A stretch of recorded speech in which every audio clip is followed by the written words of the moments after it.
We have some upcoming tour dates there in Colorado Springs in Colorado, Casper, Wyoming, Billings, Montana, and Missoula, Montana, Bloomington, Indiana, Columbus, Ohio, Champaign, Illinois, over there in the Fighting Illini area, Grand Rapids, Michigan, Lafayette, Louisiana, and Beaumont, Texas.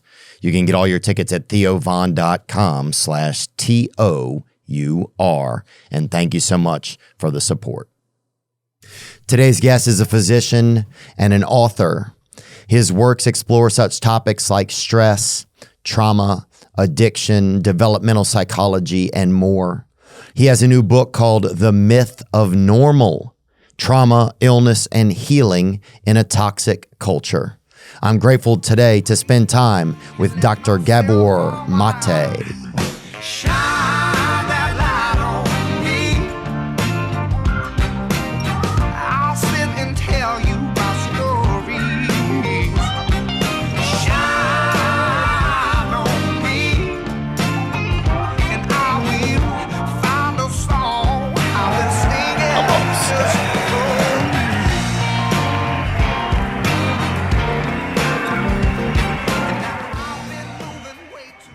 I saw your interview with Donald Trump. Oh, you did? And I was actually quite struck. I saw the segment on his brother's alcoholism. Yeah. And I found him unusually without bombast and almost tender and very vulnerable and just kind of humble, which is not how usually he comes across. Yeah.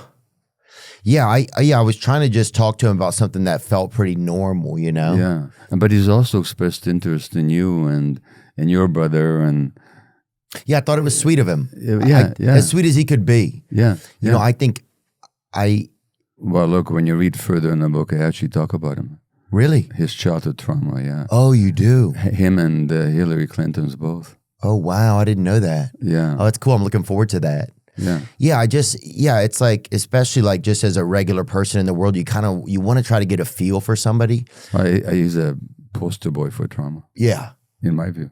Yeah, I wouldn't be surprised if there's a lot of it there. I mean, his brother had addiction and even him, I think, trying to learn about addiction. I wish I would have stayed in that conversation a little bit more with Donald and tried to share some thoughts and things that I had, not thoughts, but a little bit more explanation about addiction from my own perspective. Yeah. Well, that would have been an interesting conversation. Yeah, just to let him know that it wasn't something his brother, it wasn't like his brother just couldn't stop drinking. No. No. That he had other things inside of him that prevented him from doing that. Exactly. Yeah. And I really wish that if I could go back. But one of the things that's been tough for me is just you get into certain conversations, and I'm still learning how to be in conversations sometimes. So sometimes it's you're learning on the stove. We're always learning. Yeah. Yeah, we're always learning. Gabor, that's how you say it? Gabor. Yeah. Theo. Nice to meet you today, Mr. Maté, and thanks for coming. Thank you, my pleasure. Yep, and thanks for sharing this book, man. This is your book, The Myth of Normal: Trauma, Illness, and Healing in a Toxic Culture. Yeah. You believe that we are kind of a sick culture. What makes you believe that? Well, or what proof do you have of that? Well, so 70% of American adults are at least on one medication. 70%. 40% are on two medications or more. The number of children being diagnosed with all manner of dysfunctions, disorders, mental health challenges like ADHD, self-cutting, addictions, anxiety, depression, childhood suicide keeps going up. In the United States, annually, twice as many people die of overdoses as died in the Iraq, Vietnam, and Afghan wars put together. This is every year. Wow. The life expectancy, particularly of white men, has gone down due to suicide and drug overdoses. I mean, I could go, the number of autoimmune, I could go on forever, but just statistically, there's more and more evidence of illness and dysfunction. Yeah. Yeah. I mean, the overdosing alone is unbelievable. You know, the fact that that's even just become a common thing in our society is, it's heartbreaking for so many. And it's heartbreaking for so many and so many people's families, just the residual effect of suicide or overdose. It's like, we don't even think about, those numbers don't even take into the ripple effect of people losing a loved one, you know? Absolutely. I mean, the families that are being devastated. And I mean, I used to work with what is North America's most concentrated area of drug use in Vancouver, British Columbia. And I know you were there a month ago. Yeah, we went down on Catchings, is that right? Hastings. Hastings, yeah. We went down on Hastings just to take a drive and see. Well, so that's where I used to work. Wow. For 12 years as a physician. And everybody down there was severely traumatized in childhood, and their addictions were all a response to immense emotional pain that they didn't know how else to handle. Not to mention the racial aspect, like 30% of my clients were indigenous, whereas they only make up 5% of the Canadian population. Wow. So the more you suffer, either socially or individually, the more likely you are to escape in the soothing and the relief that drugs or other addictions offer. So if you look at American society, you really got to be asking, why are so many people having to escape from reality? Yeah. And we're going to get into good stuff. I have a good plan today. I'm prepared. Yeah. Some stuff, I have some questions that I even wrote down that are on cards just because I want to make sure that we get the best information that we can for our guests today. I think it's really important. One of the things that you talk about in the book that's causing a lot of sickness is trauma. Yeah. And then more specifically, unprocessed trauma. Yeah. Help me define those a little bit for our audience. Sure. So trauma is one of these words that everybody throws around. Yeah, it's a buzzword. Yeah. So let's just define it. So trauma literally comes from the Greek word for wound or wounding. So trauma is a wound, whether it's a physical wound or a psychological wound. In this case, we're talking about emotional wounds that haven't healed. So trauma is an unhealed wound that you sustain in childhood, but then it stays with you.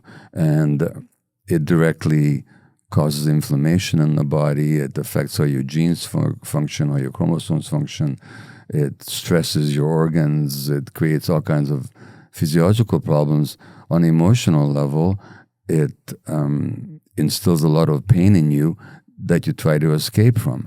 And one of the ways you try to escape, for example, is through drug use or to other kinds of addictions, or through self-cutting or bulimia or any, pornography or whatever. It also makes you disconnects you from your own emotions, because when a child is being traumatized, it's too painful to connect to themselves. So they disconnect.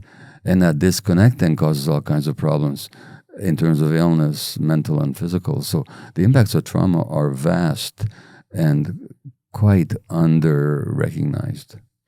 Indeed. And you talk about trauma also as not being seen and known. Yeah. So here we have to understand what are the needs of the human child. So everybody understands that the child needs to be physically cared for, cleaned up, fed, and sheltered, and so on. Children, according to evolution, also have emotional needs that they're born with. One of them is being just accepted and valued for exactly who they are, and being seen rather than being forced to be something that the parents want them to be. Yeah. And a lot of parents in this society, not because they don't love their kids, but because they're so stressed, have just a hard time seeing their kids. I had trouble seeing my kids. Wow. And that had an impact on them. And not because I wasn't devoted, because I didn't love them, just because of my own trauma, I couldn't even see myself. Oh, man, I can relate so much to I can relate so much to that. Yeah, it's like, it's funny because I work as a comedian, and I grew up in a kind of a traumatic home. Like my mom was very busy. She had 4 children, and I feel like she never looked at me. I feel like she never kind of put her hands on me. I feel like she didn't know how, I guess, it's okay. Yeah, I just always felt like I wasn't seen. And how do you suppose that affected you? Well, I ended up becoming a comedian. I felt like I started I had to find some way to be seen. I had to do something, you know, to get someone to see me because I needed to survive. You know, I needed to feel alive, you know. You know, it's funny about comedians. May I say something about them? Yeah. I looked at the biographies of a number of comedians. What you're talking about is like a common theme. I looked at Robin Williams, who's this brilliant comic. And one of the reasons he developed his humor was to make his mother laugh as a way of having his mother pay attention to him. Gilda Radner, who died of ovarian cancer, the same thing. Wow. So that they had the innate talent, but then they used that talent to be seen and valued where they should have been valued with or without talent. No matter what. Yeah. Yeah, it's funny. A few years ago, I thought it's like, I'm kind of a late bloomer. Like I only realized that, like I go to recovery meetings and stuff like that. I'm in AA. Yeah. And I only realized a few years ago, it started to hit me like, did I even want to be a comedian? Huh. Or did I just at some early point develop having to get attention? Yeah. Because I need, you know, and then, so if that's the case, then who did I really want it? What, you know, what would I have been if I didn't do that? And not saying that I'm not grateful and I don't love being a comedian. It's been a blessing, but it's like, if I created that, okay, I have to be this thing for you to see me.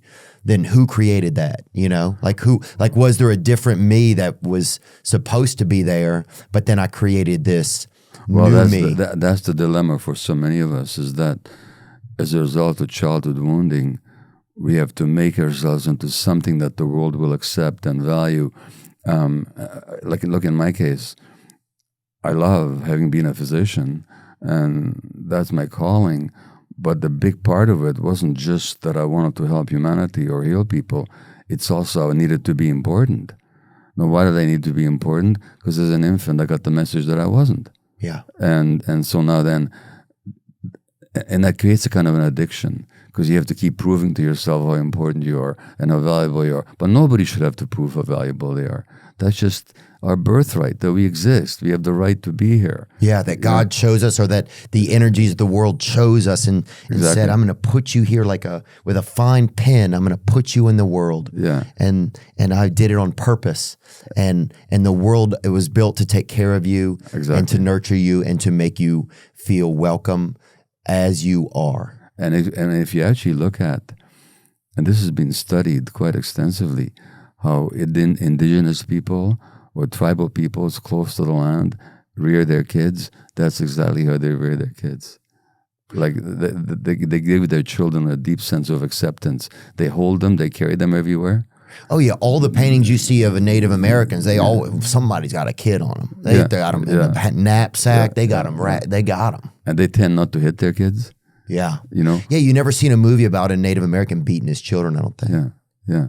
So, so what you're describing is actually how we evolved. And part of the toxicity, in my view, of our culture is we've gone so far away from our nature when it comes to how we rear children. And again, not because of lack of parental devotion, but because of so much parental stress. Yeah. Oh, yeah, I think that was it. My mom couldn't see us because she had other things she had to see first. Yeah. And, and not just me, but so many people. It's like, we've created a society, or our society has created a way of life where now it's like both parents work in so many cases. So, and that alone just feels like it just shouldn't be that way. It's like, well, if you look at throughout evolution, through millions of years and hundreds of thousands of years of human evolution, children were always with their parents. That's how nature designed it. Yeah. Now, if that's not possible in today's society, at least then we have to compensate for it. But we've forgotten that children need that.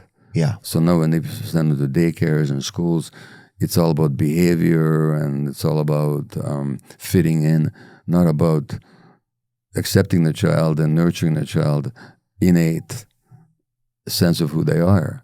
So we all end up disconnected from ourselves. Yeah. And then we get to a certain stage in life, we're wondering, whose life am I leading anyway? Yeah. Wow. Yeah, and it's funny you say like fitting in. It's like, yeah, you're like your child's not fitting in because it's two puzzle pieces or the parents, Yeah. or the family. And not to say it shouldn't be able to spend time with other children and be in, and that our schools are bad or anything, but it's the fact that they need to fit in there first. And then I think it's probably easier for children to fit in other places in the world. Well, but the fitting in happens naturally when you're when you're accepted. Listen, the schools. I'll tell you something. I'm talking science here. One of the essential needs of all mammals is play. In our brain, there's circuitry for play. You can see it. Dolphins play, little elephants play, bear cubs, lion cubs, puppies, kittens, they all play. Why? Play is essential for brain development. It's far more important than academic learning. So then in the schools, there ought to be a lot more play, a lot more freedom for the kids to be themselves, a lot more freedom to move around. And then those kids will be naturally curious and interested in learning. But here we try to put the cart before the horse. We try and stuff them full of knowledge, skills, and behavioral control rather than, again, promoting the conditions for healthy brain development. So the schools actually, they intend well, but they really don't get it when it comes to what do children actually need. Well, I think it's just and that's just part of it's like our whole society is, I wonder sometimes where did we go completely off the rails in a direction and or a series of directions, that have kind of put us where we are. I want to get this statement right here. Sure. Why is a trauma event different from other stressful events? Like, what makes it a trauma? Like, some events could be traumatic for some people, and the same event not traumatic for others. What exactly is it about the mind, body, soul that makes the event traumatic? Or like, what is the mechanism? Right. Great question. So every traumatic event is stressful, but not every stressful event is traumatic. So, you invite me on your show, and for some reason I don't show up, and you had this studio arranged. That might stress you, but it doesn't traumatize you. Right. It doesn't leave you with a permanent wound. So it's traumatic if it leaves you with a wound, and if that wound leaves you more constricted and more afraid and more suspicious and less comfortable with yourself, more hostile to other people, less comfortable in the world, then it's traumatic. Now, not every stressful event will have that effect, but if it does, then it's traumatic. If it makes a wound. If it makes a wound, that's what makes it traumatic. Because a wound is sensitive, even if you think of a wound. Yeah. And if it's not healed properly. Yeah. Then it's always a problem. Well, there's two. Yeah, and there's two ways a wound can show up. One is just an open wound, and if you touch it, ow. So I have certain emotional wounds, and well into my 70s, or even I'm 80 now. Say my. You look great. Well, thanks.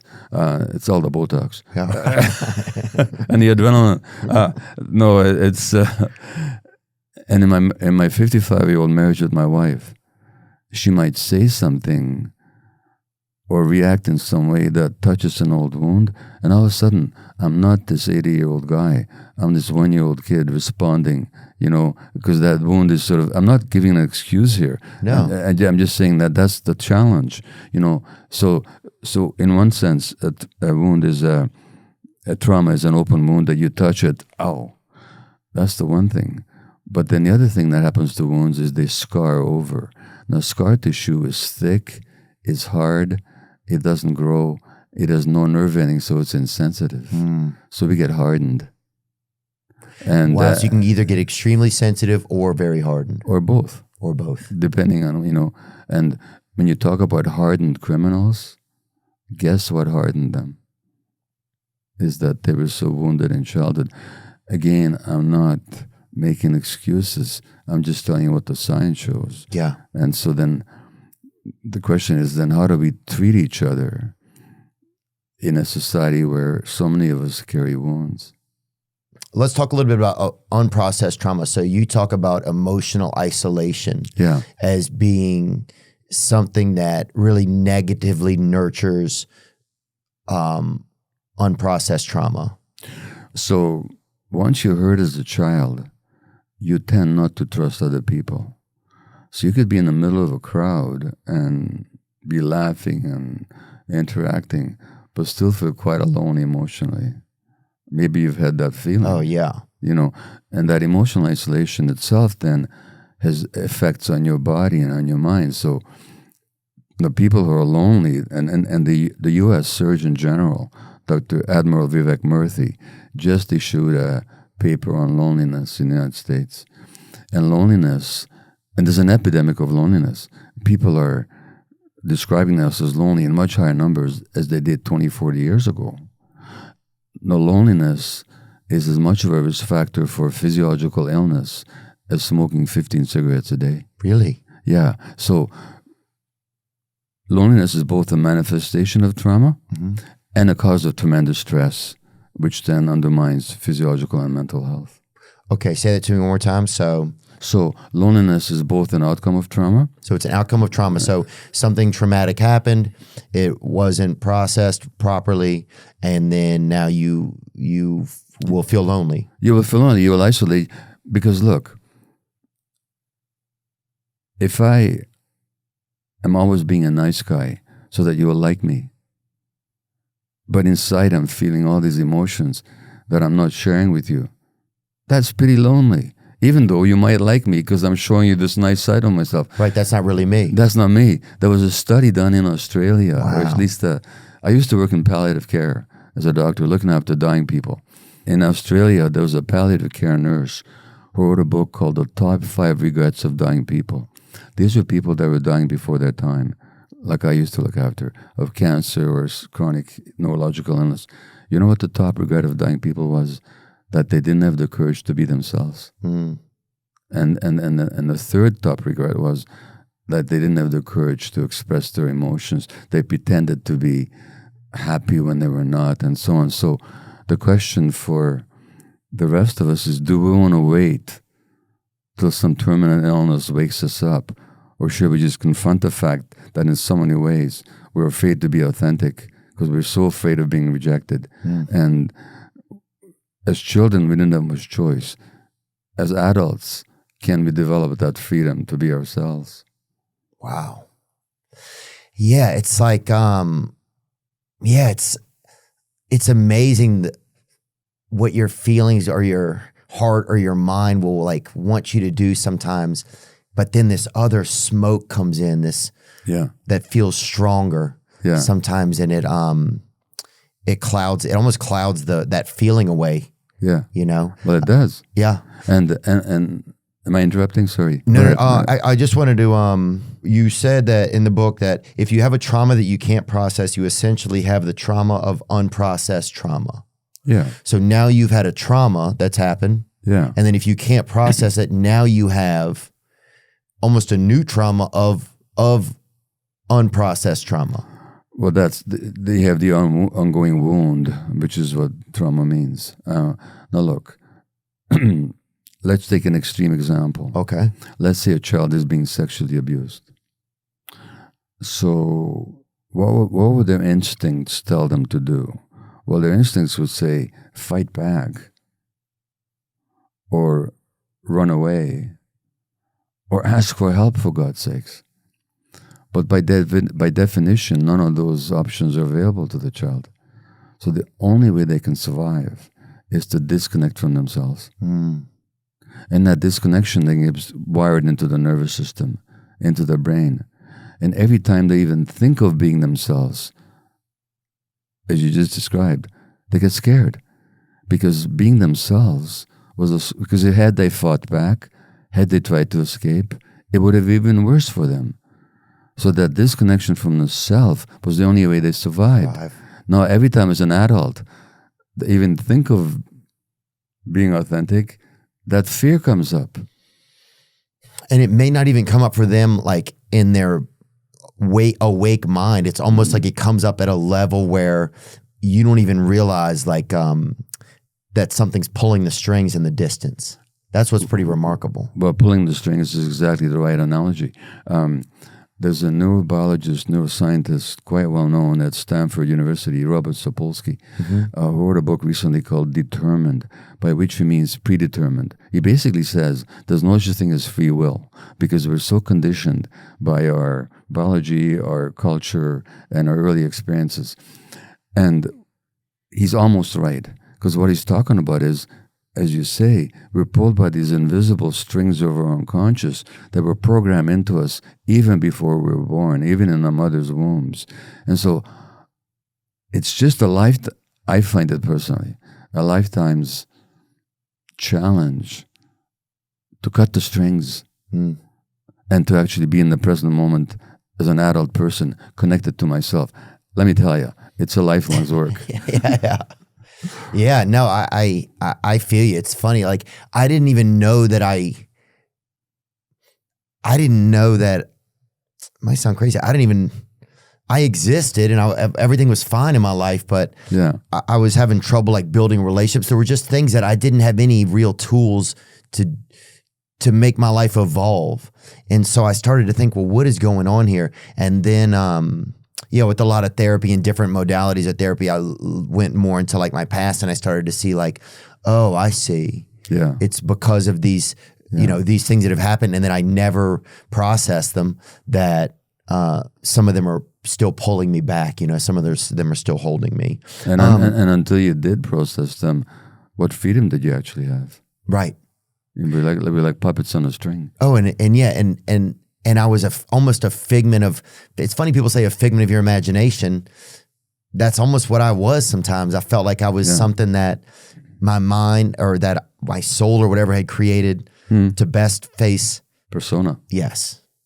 Did you ever read Pinocchio as a kid? Oh, yeah. Geppetto, dude. Yeah. Now, do you remember when Pinocchio becomes a real boy and he looks at his puppet self and he says, I was so foolish when I was a puppet. Right on. But we're all so foolish when we're puppets. We're not stupid. Right. But we're unaware. Yeah. Yeah, unaware. Man, I've been taking this all weekend when I'm touring on the road and in and out of buses and airports and stuff. I get dehydrated. That's why I use Liquid IV. You can just get some water and you crack open a packet, put it in there. Bam. Hydrate yourself. There's so much to love about Liquid IV's new hydration multiplier and immune support mango passion fruit flavor. With 5 times the daily value of vitamin C and 3 times the electrolytes of the leading sports drink, you can give your body the immune support it needs while treating yourself to a taste of the tropics. Support everyday wellness with Liquid IV. I do. Get 20% off your first order of Liquid IV when you go to liquidiv.com and use code Theo at checkout. That's 20% off your first order when you shop Better Hydration today using promo code Theo at liquidiv.com. Every device we use is getting smarter. Your watch can now tell the time, but also tell you how many steps you've taken. The world keeps getting smarter. Your e-commerce business should too.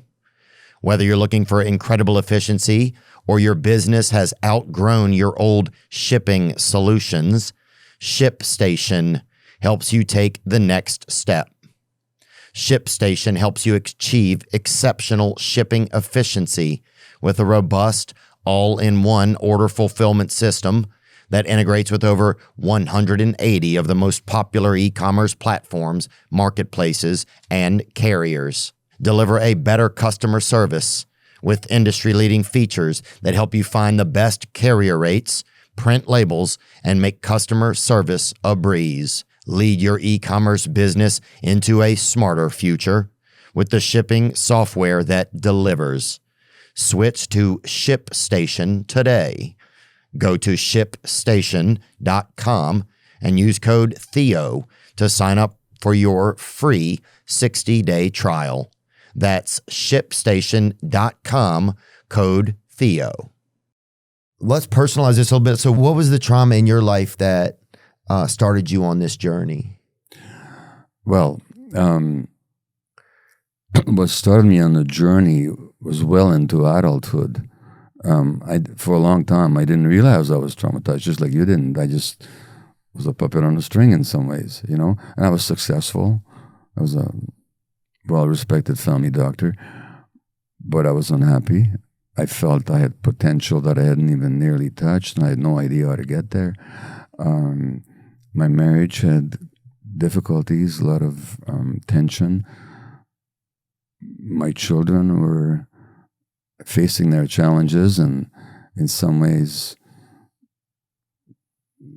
they were even afraid of me, you know, and like afraid of your energy, afraid of like afraid of my sudden outbursts of uncontrolled. I don't mean physical violence. Yeah, I mean just outbursts of rage, you know, anger. Yeah, you know, I can relate to that. And my son Daniel, who helped me write The Myth of Normal, he says in the book that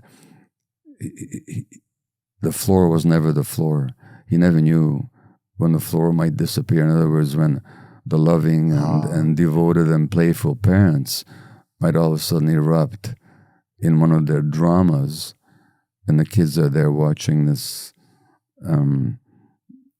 hurricane sweep through the house, emotionally speaking. Well, that doesn't create a basis of trust or security. And it's not because we didn't love our kids. It's not because we didn't do our best, you know. So looking at all that, at some point, I had to start asking, like you had to start asking, well, what's going on here? And that's when I started looking at what happened to me as a kid. What were you like as a kid? What was I like? Yeah.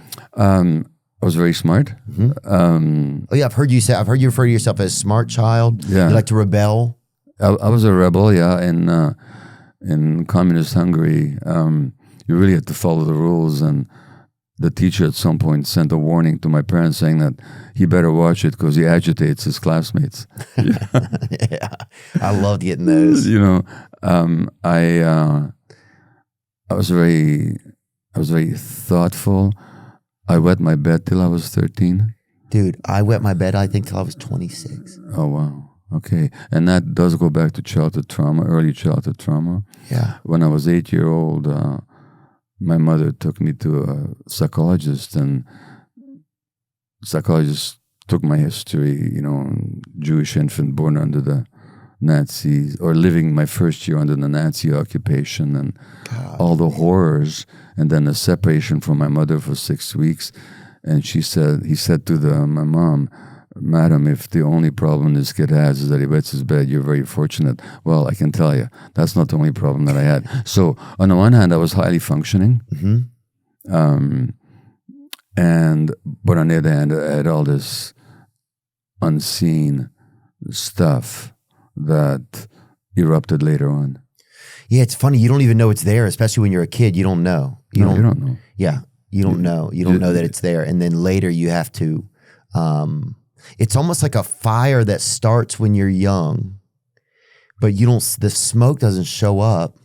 That's right. For me, it wasn't until my 30s. And I was like, where the f is all this smoke coming from?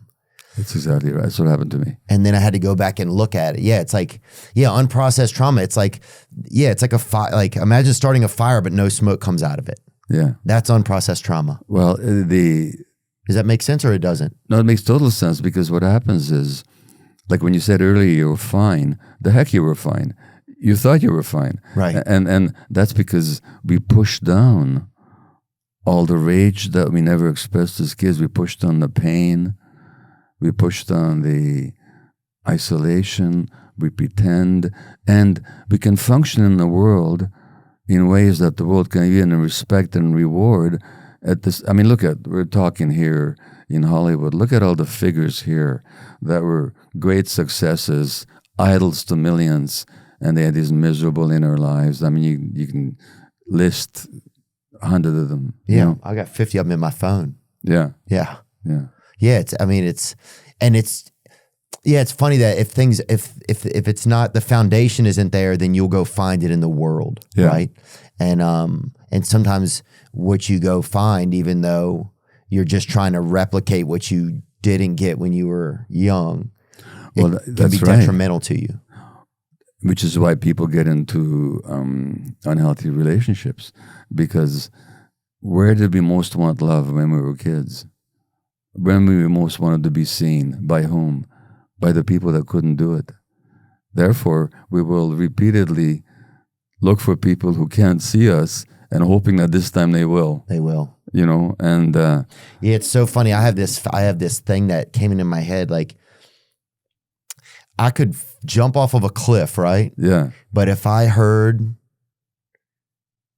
a mom come home from work back on the top of that cliff, I would find a way to get, or if I heard like high heels, if I heard a woman's footsteps, I'd find a way to get back up there and look towards her. Because you're looking for the mom. Because I'm just, yeah, it's like, it may sound crazy, but yeah, just like, yeah, it's like if I can't help but look, I can't help but wonder, is that woman accept me?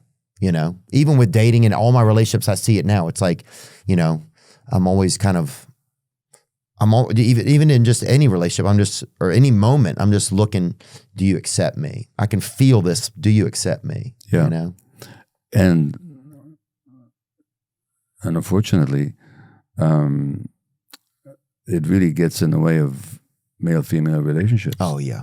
Because a lot of us, I mean, myself included, in my relationship with my spouse, in some ways, I just wanted to be mothered, you know, not just loved as an adult, but actually mothered on the one hand. On the other hand, I would resent it, you know, because I don't want to be controlled. Right. You know, so it puts the woman into an impossible situation. Yeah. You know.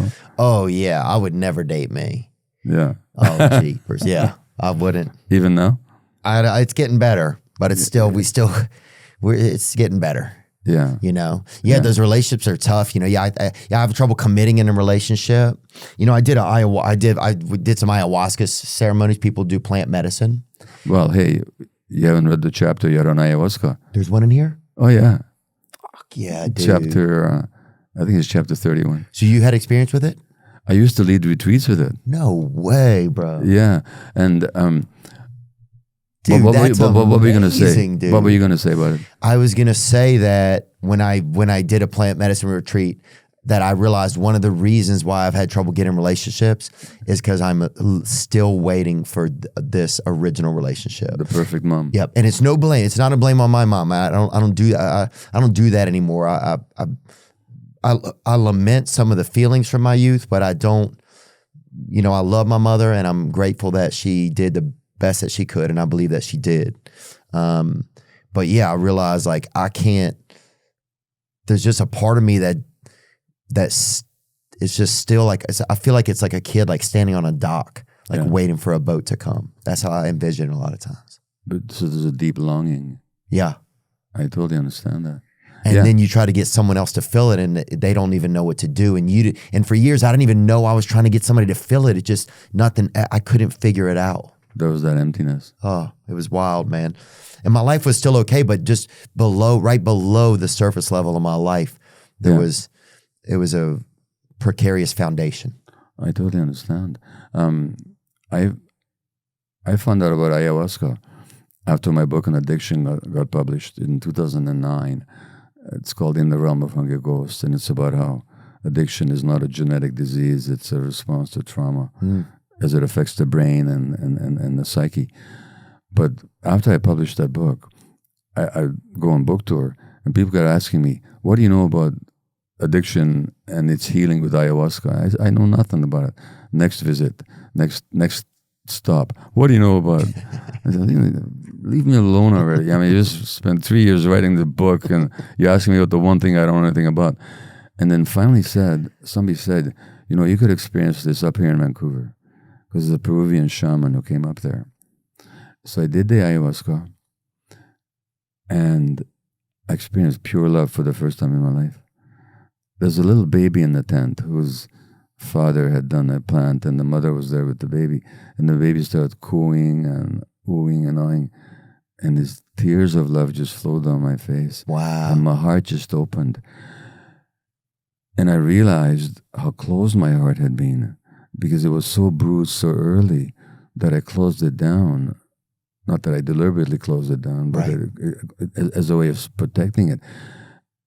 And that right away said, okay, I can work with this to help people who are addicted. Now, I'm not here to advocate its use. It's not for everybody. It's certainly not a panacea. Psychedelics is a whole other conversation. Yeah, same. I'm not saying anybody should. They have their place. They're not the answer, and they're certainly not for everybody. But in the right context, with the right guidance, the right preparation, they can really help people open up to parts of themselves that they weren't even aware that they were there. Yeah. Oh, yeah. I mean, it's fascinating. I hope that the knowledge of that evolves over time, Yeah, but that can also be scary because some people go and get addicted to that. I've seen that happen with people. And I've seen it too, because what people get addicted to is not so much the substances, because nobody's going to get addicted to ayahuasca. Yeah, it's nasty. You can't just have some at a club. Yeah. But what they get addicted to is the heightened experience. And if they don't know how to integrate what they've learned into their lives, then they keep looking for that elevated experience that takes them out of their ordinary self. Yeah. And so I really think that that's one of the risks of psychedelic use, is that you start looking for that elevated, heightened, or deepened experience that's missing from your life, where the whole thing is the experience can open the door. Right. But you got to walk through it. Yeah. And you have to keep walking through it. Not when you're under the influence of the medicine. Right, the integration. The integration, yeah. It's so key. Yeah. Yeah, we've lost, that's a huge part of our society that's kind of, now we just kind of get a piece of information and then we're like, oh, we have the information, but we don't take as much time to integrate something into our life. Like, that's one thing I've noticed for myself anyway. I don't want to pin on everybody, but I'll notice that sometimes I'll learn something, or I'll learn a fact, or I'll learn like a way that I know this about me now, or this is something I've learned. But unless I integrate the solution to that, or the information from that, the positive information, instead of just shouting it out that I know it, actually integrating it and taking time to integrate it, even taking time, like if you go to a church sermon or a mosque sermon, or synagogue sermon, Jewish church, that's what I was thinking of, synagogue sermon, and you can hear a message, right? But then you can just go on about your day. But taking time to integrate a message into your life. Well, what did I hear? How does it make me feel? That's right. What do I think about it? I think we used to have a lot more time to do that, just because our society wasn't so, our lives weren't so frenetic. Well, I think we're addicted, particularly I think the United States is addicted to the quick fix. Yeah. Yeah, that Earl Scheib. Yeah. The paint, the spray paint it. Yeah. Yeah. That's right. Have you struggled with addiction before? Have I struggled with addiction? I know you struggle with work addiction, I think you talked about. I've had two major addictions. One is workaholism. And again, I have to make a distinction here. I mean, I did good work, and I did work that had meaning and made a contribution. That's good. That's the calling. But then there's another part of it, which is being driven. I mean, you're being driven. You're not in charge. You're like a leaf being driven by the wind. And I was driven to work because I have to keep proving my importance. And that people should like me, people should respect me. And why? Because I didn't respect myself. And because I got this message early in life that I just wasn't important, and I believed it. The trauma is not, for example, that my mother gave me to a stranger when I was 11 months old to save my life. That wasn't the trauma. That was the traumatic event. Trauma is what happens inside you. The trauma inside me was that I concluded from that I wasn't lovable. I wasn't important. Now, that drives the work addiction. Right. Because you have to keep proving to yourself. The other addiction I had, and people often laugh, and how you can call that an addiction, but really it was shopping for classical compact discs. CDs. Hell yeah. But I could drop $3,000-$4,000 a day on them. Gosh. And I would. You can't even smoke them. You can't smoke them. And no sooner would I leave the store, but I have to run back to get some more. So it wasn't about the having and the enjoying. I love the music, but it wasn't about that. It was about getting more and more and more and never having enough. And so I would lie to my wife about it. I would sometimes neglect my work. I mean, I don't think I mentioned this in this book, but in my book of addiction, I talk about how I left a woman in labor once to go get a compact disc. Wow. What album was it? That I don't remember anymore. I think it was a Mozart symphony, but I don't remember anymore. But so I'm not talking about my passion. I'm not talking about my passion for music. I'm talking about my drivenness. And sometimes people say, well, how can you compare your addictions to your heroin addicted, cocaine addicted, HIV ridden clients? And I said, I don't. I said, the differences are obvious. It's the similarities that are interesting. And when I told my patients in the downtown east side who were using the heroin and, and the cocaine and whatever, that, I got these Boys to Men albums, yeah. Yeah, and they never said, how can you compare yourself? You know what they said? Hey, Doc, you're just like the rest of us, aren't you? And my point is, we are all just like the rest of us. Right. We all find some chronic escape. Not all of us. Most people, whether it's drugs, pornography, sex, internet, cell phones. Gambling, so many. Gambling, self-cutting, eating, shopping. Running, working out. That's a huge one. Extreme working out and all that. And we're running away from ourselves. Yeah. And so when I ask people, not what's wrong with your addiction, because that's obvious, but what's right about it. Like, for example, I mean, you've had alcohol or drug issues, I've heard you say. Mm-hmm. What did they do for you in the short term? I think it gave me a break from how I wanted to feel. It gave me a break from me. It gave you a break from how you felt. Yeah. Yeah. It gave me a break from my feelings. Yeah. Yeah. And it just gave me a break from me. I was just. But that's because you were really uncomfortable with yourself. Yeah. And because you had feelings that were painful. So my mantra around addiction, which I mentioned in this book, is don't ask why the addiction, ask why the pain. Mm. And if you understand why people have pain, don't look at their genes. Look at their lives. Yeah. What happened to them? Yeah. Yeah, you say, or I've heard you, in your book, you talk about addiction. If you recognize the harm or I think it might have been in a interview you did, if you recognize the harm it's doing and you keep doing it. Yeah, so addiction is manifested in any behavior in which a person finds temporary relief or pleasure and therefore craves, but then suffers negative consequences and they don't give it up. Yeah.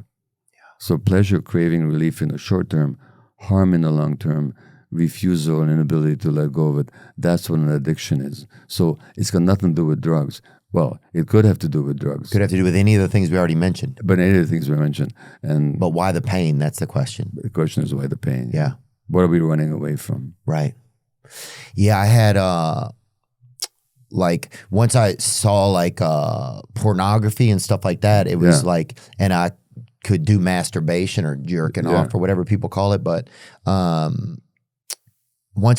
was the first way that I realized, I can make myself feel good. Yeah. And it was like the first time that I could make myself feel good. And so then it just became, it became a way that I always, I would just, if the only way I knew how to make myself really feel good, even though it's just for a moment, well, listen, I would take it. Should I tell you something scientific about that? Yeah. So cocaine addicts and crystal meth addicts, or any stimulant addicts, in fact, all addicts, amongst the things they're looking for is a hit of dopamine. Dopamine is the incentive, motivation chemical in our brain. It's what makes us feel vital and alive and, ready to go. And without it, we can't survive. Now, cocaine, crystal meth. Without it, we can't survive. No, we can't. That's cool to hear. It's interesting. Yeah. Oh, no, because dopamine flows in the brain when we're exploring a novel object or a novel environment, when we're seeking food, when we're seeking a sexual partner. Oh. We can't survive without that stuff. You can take a mouse in a laboratory and put food in front of him, and he's hungry, but he won't eat. Why? Because genetically you knocked out his dopamine receptors, and he doesn't have the motivation. Wow. So it's the motivation chemical. It's absolutely essential. Now, cocaine, caffeine, nicotine, crystal meth, they literally give you a direct hit of dopamine. So does pornography. When you do a brain scans on people, pornography, they get repeated spikes of dopamine. It's not the pornography they're addicted to. It's that hit of dopamine that they get in their brains. Wow. And all addictions, shopping, I mean, when I went to the record store, it was the dopamine. Like, I've been diagnosed with ADHD. It's the first book I wrote was on ADD. And, spacing out, absent-mindedness, all this kind of stuff. Oh, yeah, daydreaming, they used to call it. Yeah. But when I was in the record store, I was present. Wow. I was focused. I could almost remember which records I bought at which store at what time, Yeah. because the dopamine was flowing like crazy. And that's why I needed to go back. It wasn't because I needed more music. Yeah. The trunk's full. I was after that. I was hiding the discs on the porch and in the attic so my wife wouldn't call me. But I was after the ceiling caves in. It's just a bunch of Van Halen. Yeah. And I was after that dopamine. The dopamine. Wow. Which is what you're after with the pornography. Yeah. Yeah. It just was that. And it was a way to make me feel good. And it was the first way that I could interact with a woman where it felt like I could. And I know it's not real interaction. Yeah. But it was like, this is the safest, closest I can get to interacting with a woman and it being like, okay. Because I would get so nervous around women, or like if women looked at me, I would like, my whole body, like I couldn't handle it. Yeah. But yeah, that dopamine is, it's interesting to hear. So yeah, no matter what it is, it's the dopamine behind it. It's the dopamine. No, and there's another chemical that's involved in many addictions, like the heroin addicts or the opiate addicts, the fentanyl addicts. Those are opiates, which come from the opium plant. But why do they work in the human brain? Why would an opium plant work in the human brain? Because we have receptors for them. We have molecules that receives the opiate molecule. Now, why do we have receptors from a plant that grows in Afghanistan? We don't. We have receptors for our own internal opiates. So we have an internal opiate system. And they are called endorphins. Endorphin means endogenous internal opiate. So those are our endorphins are our own opiates. Opiates. So we manufacture our own opiates. Not only we do, plants do, animals do, everybody does. Now, the question is, what do the opiates do in the human brain? Well, they do a whole lot of things. But importantly, they relieve pain, physical and emotional pain. Because pain is necessary for life. Otherwise, I could smash my hand on this table. Yeah, you jump out of a window and But care. But I also have some pain relief. That's the endorphins, number one. Number two, what they do is they give you a sense of pleasure and reward. So when people go bungee jumping, they get this high level of endorphins. That's what they're after. That's why they keep doing wild stuff like that. That's right. And the third thing is the most important. The endorphins help to make possible this little thing called love. And if you knock out the endorphin receptors of little mice in the laboratory, they will not cry for their mothers on separation. But what would that mean in the wild? It would mean their death. Yeah. So endorphins connect people to each other, especially parents and children. And so we're each other's opiates in a way. We're each other's opiates, especially in a healthy parent-child relationship. And they both have endorphins flowing in their brain when they're looking into each other's eyes. Yeah. And when I ask heroin addicts or opiate addicts, and a sex trade worker, I asked once, what does the heroin do for you?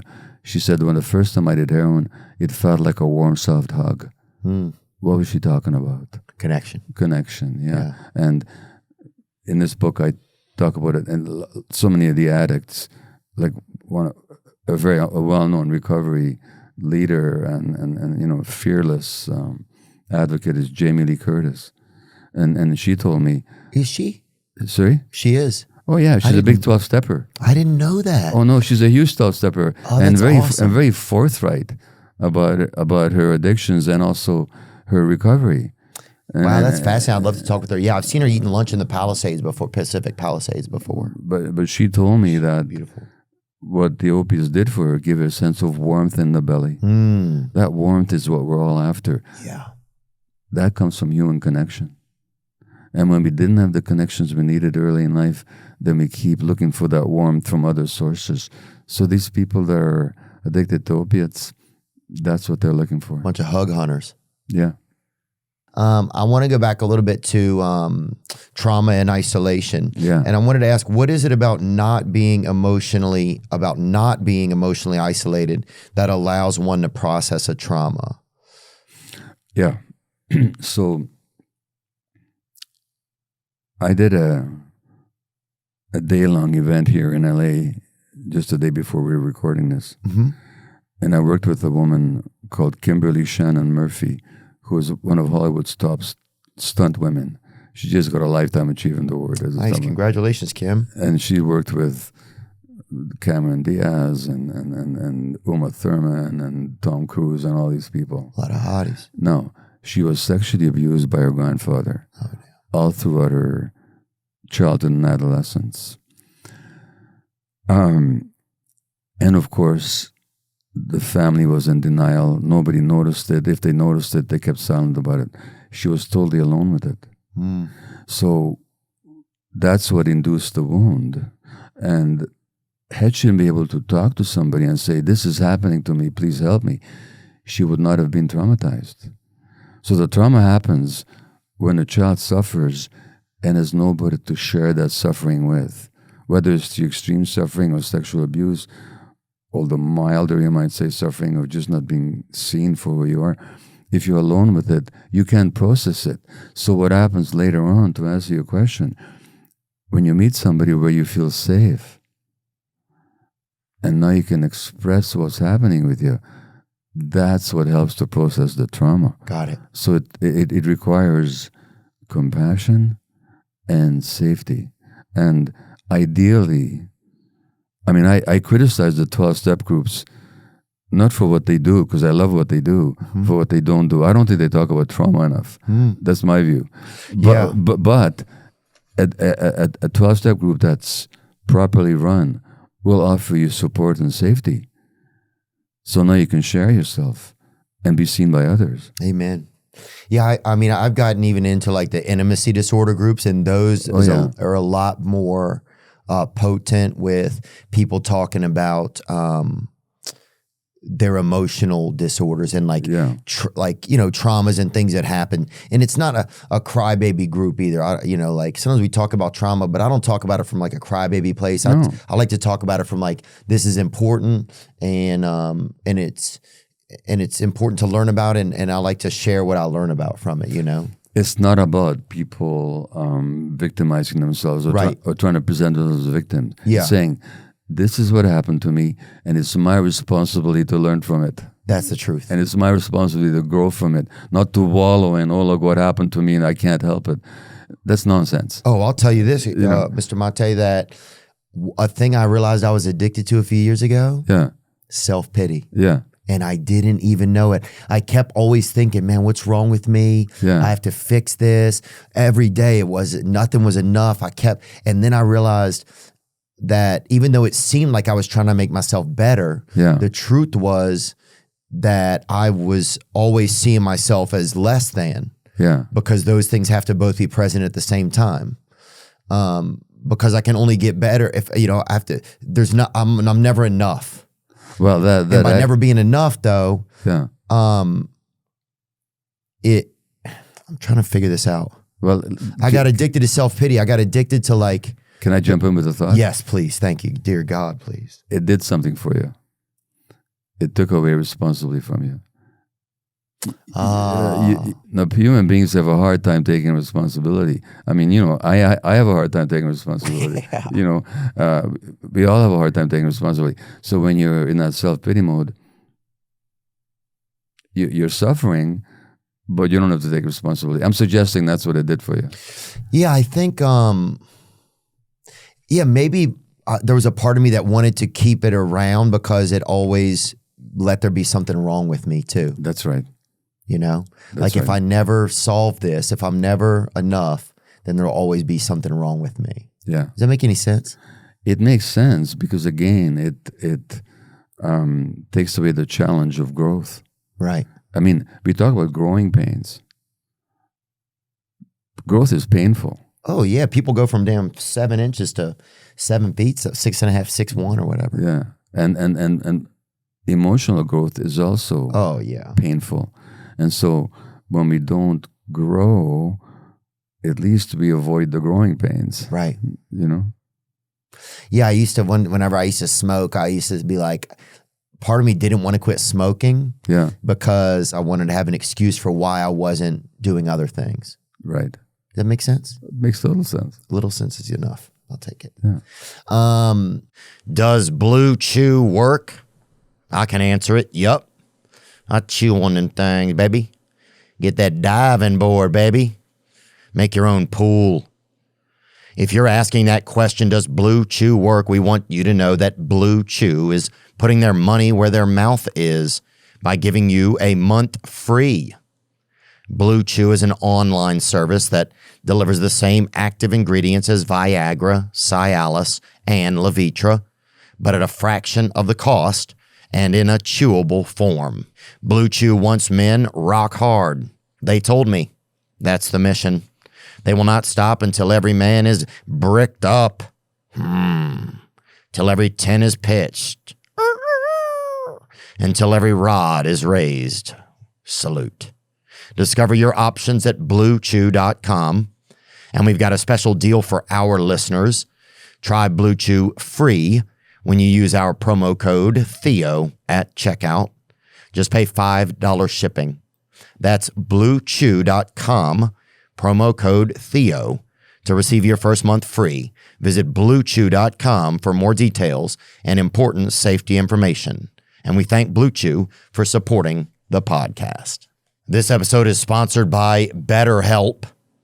When your mental clarity or your focus or your ability to process something in your life is not where it should be, if you're struggling showing up for your family or yourself, you may need therapy. I've gone. I recommend it. BetterHelp can help. If you're thinking of starting therapy, give BetterHelp a try. It's entirely online, designed to be convenient, flexible, and suited to your schedule. Just fill out a brief questionnaire to get matched with a licensed therapist and switch therapists at any time for no additional charge. Therapy can help you learn to accept all parts of yourself so you can take off the mask. Take off the mask with BetterHelp. Visit betterhelp.com/THEO today to get 10% off your first month. That's BetterHelp, HELP.com/Theo. And we thank BetterHelp for sponsoring this episode. Oh yeah, what else did I want to talk to you? Oh, this is really fascinating stuff here. So trauma fosters a shame-based view of the self. Yeah. I'd love to talk a little bit about shame, man, because that was a huge part of my life. Well, tell me about it. I just felt ashamed of myself. Yeah. I felt ashamed of I felt ashamed of how I looked. I felt ashamed of like my ears, my nose, my face, the way I stood. I felt, I felt ashamed of my family, of my home. I just felt a ton of it. I'm not whining about it right now. I'm just thinking back, but yeah, I just felt a ton of shame. You know, I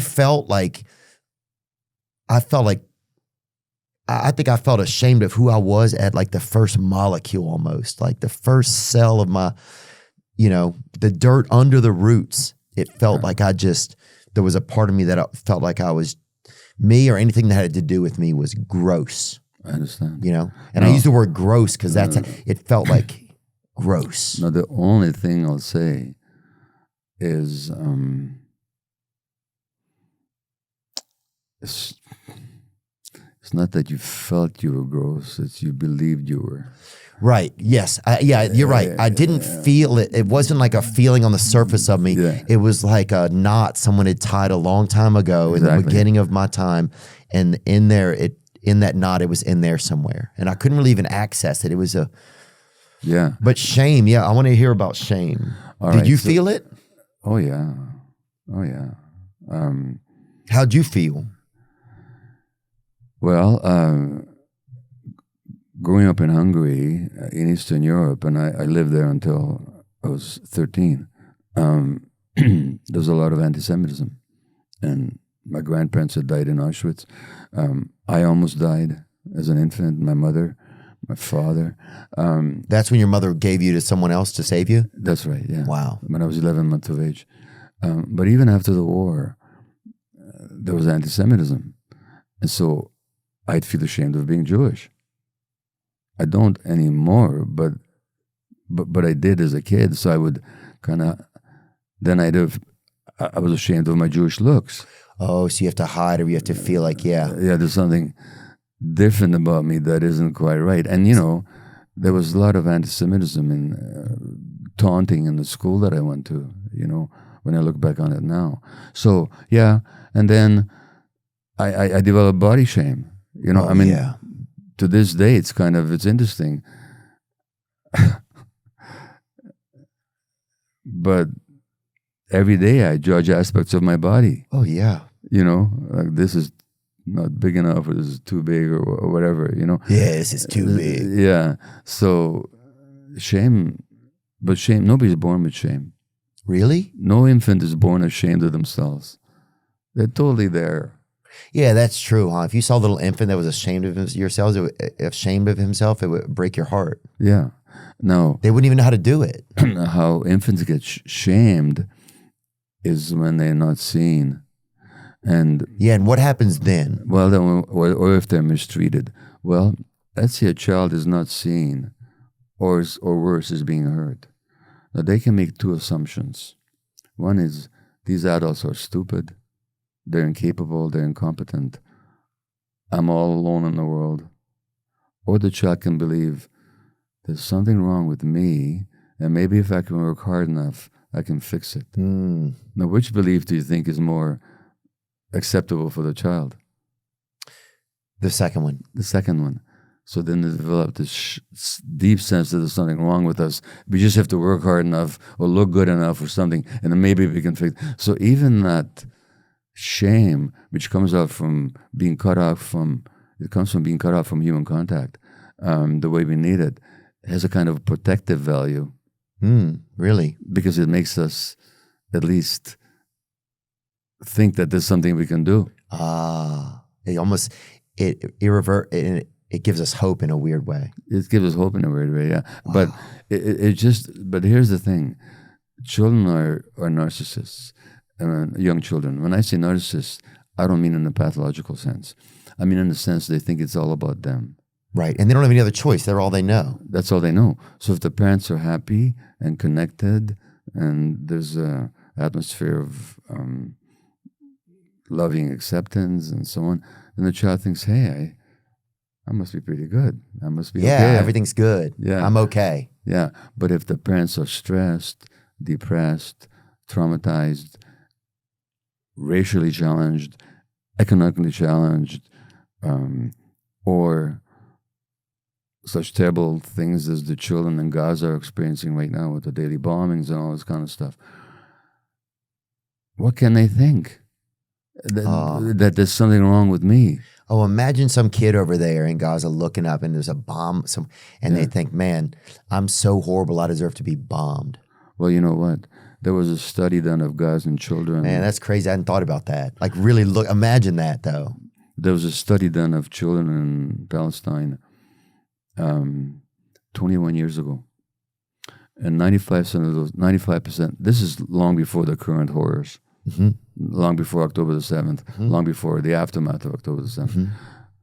95% of those kids showed traumatic symptoms. High percentage wet their beds, like you and I did. They expressed aggression towards their parents. They had panic attacks, anxiety, fears. Can you imagine what's going to happen to that generation? Years from now? Years from now. I mean, it just breaks my heart every day when I think about it. And for any kids I know a lot of my fellow Jews don't agree with me, but as a Jewish person, I'm not the only one who feels that way. it especially breaks my heart. Yeah. You know? Well, when you put it in that sense, that a kid, imagine a kid like, because what are they going to think? They don't know. They just think, man, something's so wrong with me. I deserve to be killed. Yeah. Or something. I don't know. Yeah. It depends if the adults are able to hold them and keep them feeling loved. But 19,000 kids have been orphaned. And when I say orphaned, I don't mean just that their parents have died. Their extended families have been wiped out. Yeah. What's going to be the future of those kids? And anyway, it's just a terrible. No, it's heartbreaking. I mean, it feels like a genocide is going on over there, and you don't know what to do. It's like, I mean, you can pray, you can speak up about it, and I know that there's like a more political aspects of it. And we've had different people come on to talk about Israel and Palestine on here, and it was very knowledgeable for a lot of our listeners because you hear about it a lot, but you don't know the history and everything. But I've been there. I went there 2.5 years ago to work with Palestinian women tortured in Israeli jails. Wow. And they had post-traumatic stress disorder. I've seen it with my own eyes. And who's the Black American writer, Ta-Nehisi Coates? Ta-Nehisi Coates? Yeah. He just written a new book. And he talks about visiting Palestine. And he says, Ta-Nehisi Coates, in his new book, he says, once you go there and see it, you can't unsee it, And our media doesn't cover it super fairly. Yeah, I feel like our media doesn't cover it super fairly. That'd be interesting to speak with him. Then, thank you for bringing his name up. Oh yeah, yeah. I mean, it's heartbreaking anytime something's happening to a child. That should be the one thing that we can all figure out. This shouldn't happen. No, it's also the truth that it's also happening to kids in Israel. There's bombs and rockets and so on. I don't know if this is the time to go into the politics of it. It's not a question of valuing or sort of esteeming one suffering over another. We don't compare traumas, but the degree and the scale of suffering in Gaza is unprecedented, And look, it seems like it. When my wife walks into a room, I'm 80. I'm typing away, I'm reading a book. She walks into the room and I don't hear her. All of a sudden I hear her, I go like this. This is the startled response of an infant. If you take a 3-month-old who's sitting there, he's lying there and you go like this, it's called the startle reflex. That's built into me. Because when I was 3 months of age and throughout my first year, Budapest was being bombed by the Allies. Wow. Quite apart from the anti-Semitism and the genocide, there was the war going on. So I'd be thrown into a laundry basket and they'd rush me down to the basement. So when I hear a noise, I still go like this. Yeah. Now this is 80 years later. Or when you see a load of laundry go by, you know? Man, so we can stay with, so what you're saying is it can stay with you that long. It can stay with you. It gets locked in you, in your cells, really. It's actually literally locked into your cells and into your chromosomes.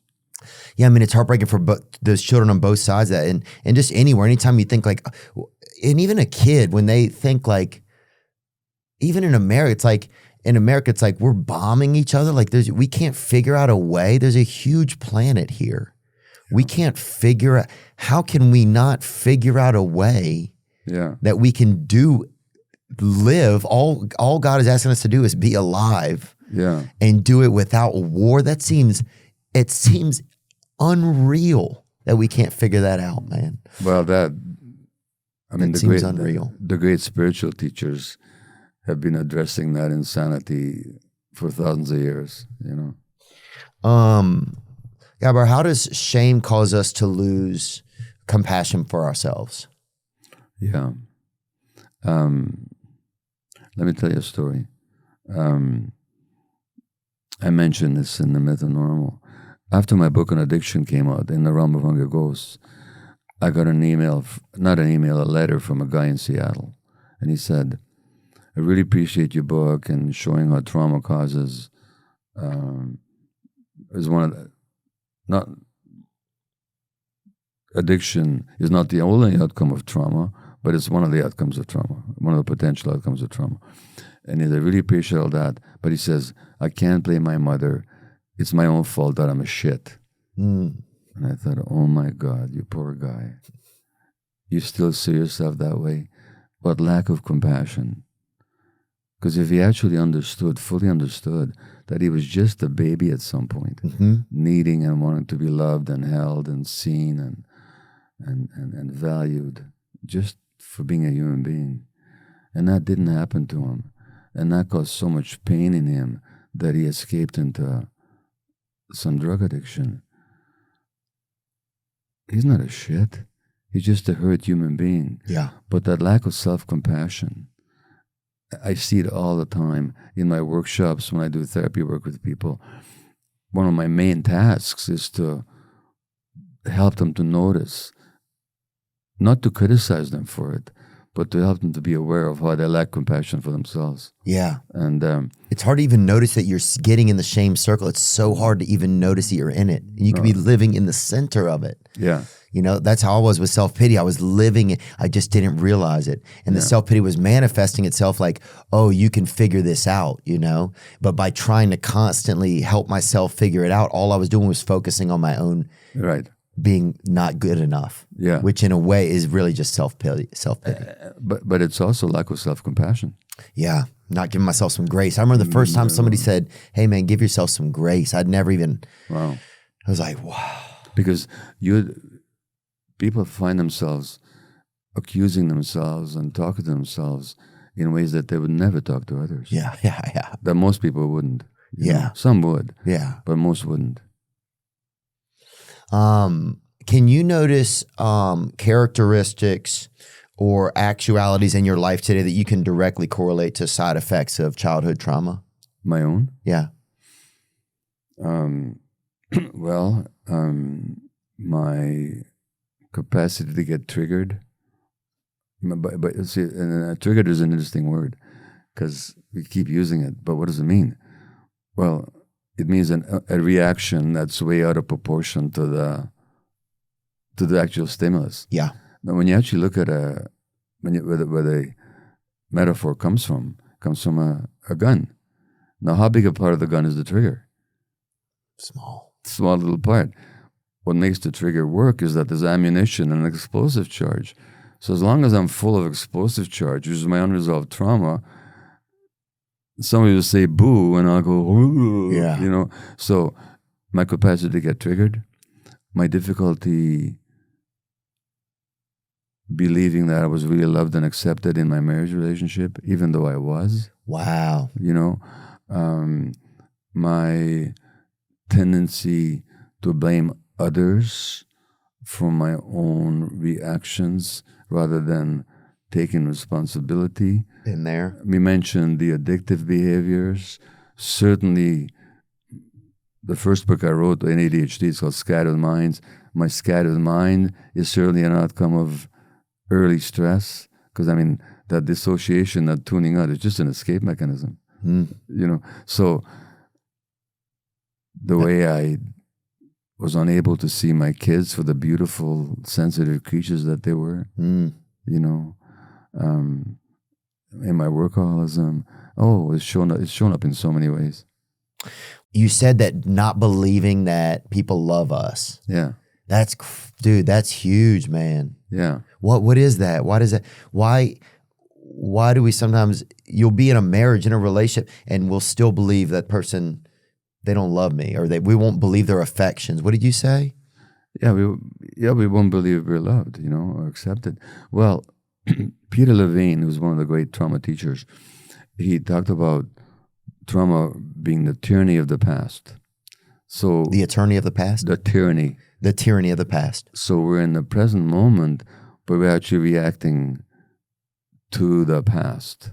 Now, throughout the first year of my life, given our situation, my mother was really stressed, unhappy, even terrorized.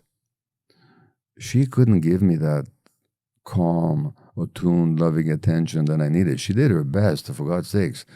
You know, what could be greater love than for a 24-year-old young woman to give her baby to a total stranger in the street, you know? But how do I experience it? I experience it as a rejection. Right. So the person that ought to be loving me is giving me away. I can only conclude from that I'm not lovable. I see.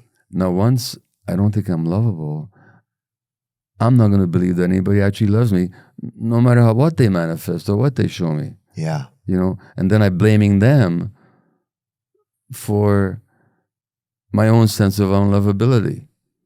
Now, this is unprocessed trauma we're talking about. 100%. Yeah, I've almost even thought it. Sometimes I thought like, oh, you're dumb for loving me. Yeah. Yeah, but that's the other side of it. Yeah. It's like Groucho Marx said, that I wouldn't belong to a club that would have me as a member. Yeah. So anybody would love me. They can't be very bright, can they? They must be out of their minds. You talk also about not parent blaming, which I think is really important. Yeah. Can you tell me a little bit about that? Yeah. Well, look. I mean, your story right there about your mother gave you away because it was imagine the terror, the pain in her of like, the most loving thing I can do is put my child somewhere else away from me right now for its own safety. That's exactly right. Right. Well, all parents, we're born with a caring instinct, like we're born with certain emotional systems in our brain. Play is one of them. Curiosity, seeking, the dopamine circuit is another one. Caring, loving is another one. We're just born with that. Mm-hmm. It's instinctual. All mammals are born with it. Oh, yeah. No mammal infant would survive without it. Right. So I never doubt that parents love their kids, or that there's at least an impulse in them to do so. But the love that the parent feels is not that the love what the child receives. What the child receives is the quality of the parent's presence. Are they calm? Are they attuned?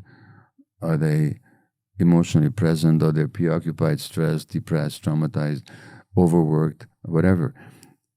Any of those conditions, the child does not experience the love in its whole sense.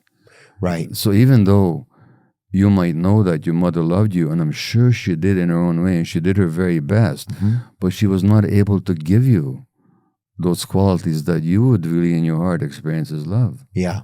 And so in this society where, as you said earlier, parents have to go to work just to put bread on the table, and where so many people are economically insecure, where there's so much stress, so much division, so much angst, so much aggression, so much suspicion.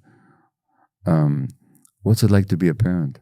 It's really, really difficult. And don't forget, we didn't evolve in nuclear families. We evolved in groups where kids are around nurturing adults the whole day, including their parents, but not only their parents. Yeah. So in today's society, parenting has become almost an impossible task. Why would I blame any parent? And I'll even say this, and I'm not trying to excuse anything, because there's no excuse. That's not the point. But if you look at parents who abuse their kids, what happened to them as kids? They were abused. They were abused. It's multi-generational. It's not that they grow up, it's not that they decide, I'm going to abuse my kids. They just act out what happened to them. Yeah. So I think responsibility is one thing, blame is another. I think blame is totally unscientific, it's cruel, and it's totally inappropriate. So as much as I point out the impact of early experience, there's absolutely no room for blaming parents. And Theo, what's really interesting to me is after I wrote my book on addiction, occasionally some strange person will come up to me and said, my child died of an overdose, and I thank you for writing the book. And I'd always find that a bit startling, because in the book I'm saying that it's childhood experience and trauma that ultimately result in addiction. And they say, you know what? Because I finally get it. I finally understand what happened. And I get it as multi-generational, that it's nobody's fault. There's nobody to be blamed here. The question is, in each generation, can we take responsibility so we don't pass it on to the next one? But blame, there's no room for it. Yeah. And Robert Sapolsky, the scientist who I quoted, he said there's just no room for blame. Yeah, it's not. Yeah, you can have discussions about responsibility and things like that, and share. Hey, I think you could have been more responsible about this, or seeing something that was somebody's responsibility. But yeah, And you can even be angry. right. You can be angry without blaming. Right. Because why wouldn't you be angry? Yeah. When those things happen to you. So it's not a question of telling people don't be angry, but having anger and owning it is not the same as saying you did something deliberately that you shouldn't have done and you should have known better, and you said terrible. It's so there's anger, healthy anger, necessary anger, and then there's the expectation that people take responsibility. Yeah. Each for ourselves. And then there's blame, which is a whole other bag of monkeys. Yeah. It's a zoo we don't need to be involved in. No, we don't need that. What makes you laugh? Like, is there like shows you like to watch or a thing you like? Well, sometimes what makes me laugh is my own ridiculousness. Yeah, sometimes me too. I know it's going to be a good day if I find that I'm laughing at myself. Yeah. Well, there's so many, like the little human ego is, on the one hand, we can be compassionate towards it, but on the other hand, it's so ridiculous. Yeah. So we can laugh at ourselves. My wife and I laugh a lot. Oh, you do? Yeah. That's one of our saving. It's been 55 years in a month. And I tell you, we've laughed so much together. At ourselves, at each other. That's adorable. What makes me laugh? Usually absurdity. Yeah? When things are absurd, they make me laugh, where they're so out of touch with reality. Yeah. Those are the things that make me laugh. Is there a film that you like? Or like what's a movie that you like? I'm just trying to know a little bit more about you. Yeah. A movie that made me laugh. Or just a couple movies. A Fish Called Wanda. Oh, yeah. Talking about Jamie Lee Curtis. Mm-hmm. That, I roared my head off about that one. Yeah. I don't have such a good memory for that kind of stuff. A funny book will make me laugh. Mm-hmm. Yeah, do you have a favorite or one or just a fiction book that you like? I tend to go for the classics. Mm-hmm. So I keep rereading the Iliad by Homer. Wow. With the Trojan War. I keep rereading Dostoevsky. I just reread The Brothers Karamazov last year because he's such a deep understanding of the human soul, the darkness and the lightness, both. Yeah. Of the human soul. It's fascinating. Yeah. So I tend to go for the classics myself. I read some modern novels, but not that often. By the way, you know what made me laugh? Catch-22. Yeah? I reread that a couple of years ago. I split a gut. Who was it? Not John Steinbeck. Who wrote that? Joseph Heller. Joseph Heller, Catch-22. I think it was Joseph Heller is his first name. We had to read that, I think, in school. Well, it by modern standards, there's some parts of it that are really sexist and misogynist, and in some places even racist. So I'm not making any excuse for that. Yeah. It was the zeitgeist at the time. Yeah, sure. But it's just rip-roaringly funny about the absurdity of war and the self-puffery of important people. Yeah. I'll have to check it out, man. I think I had to read it sometime, but maybe in college we had to read it. Did you ever read John Irving, any of his books?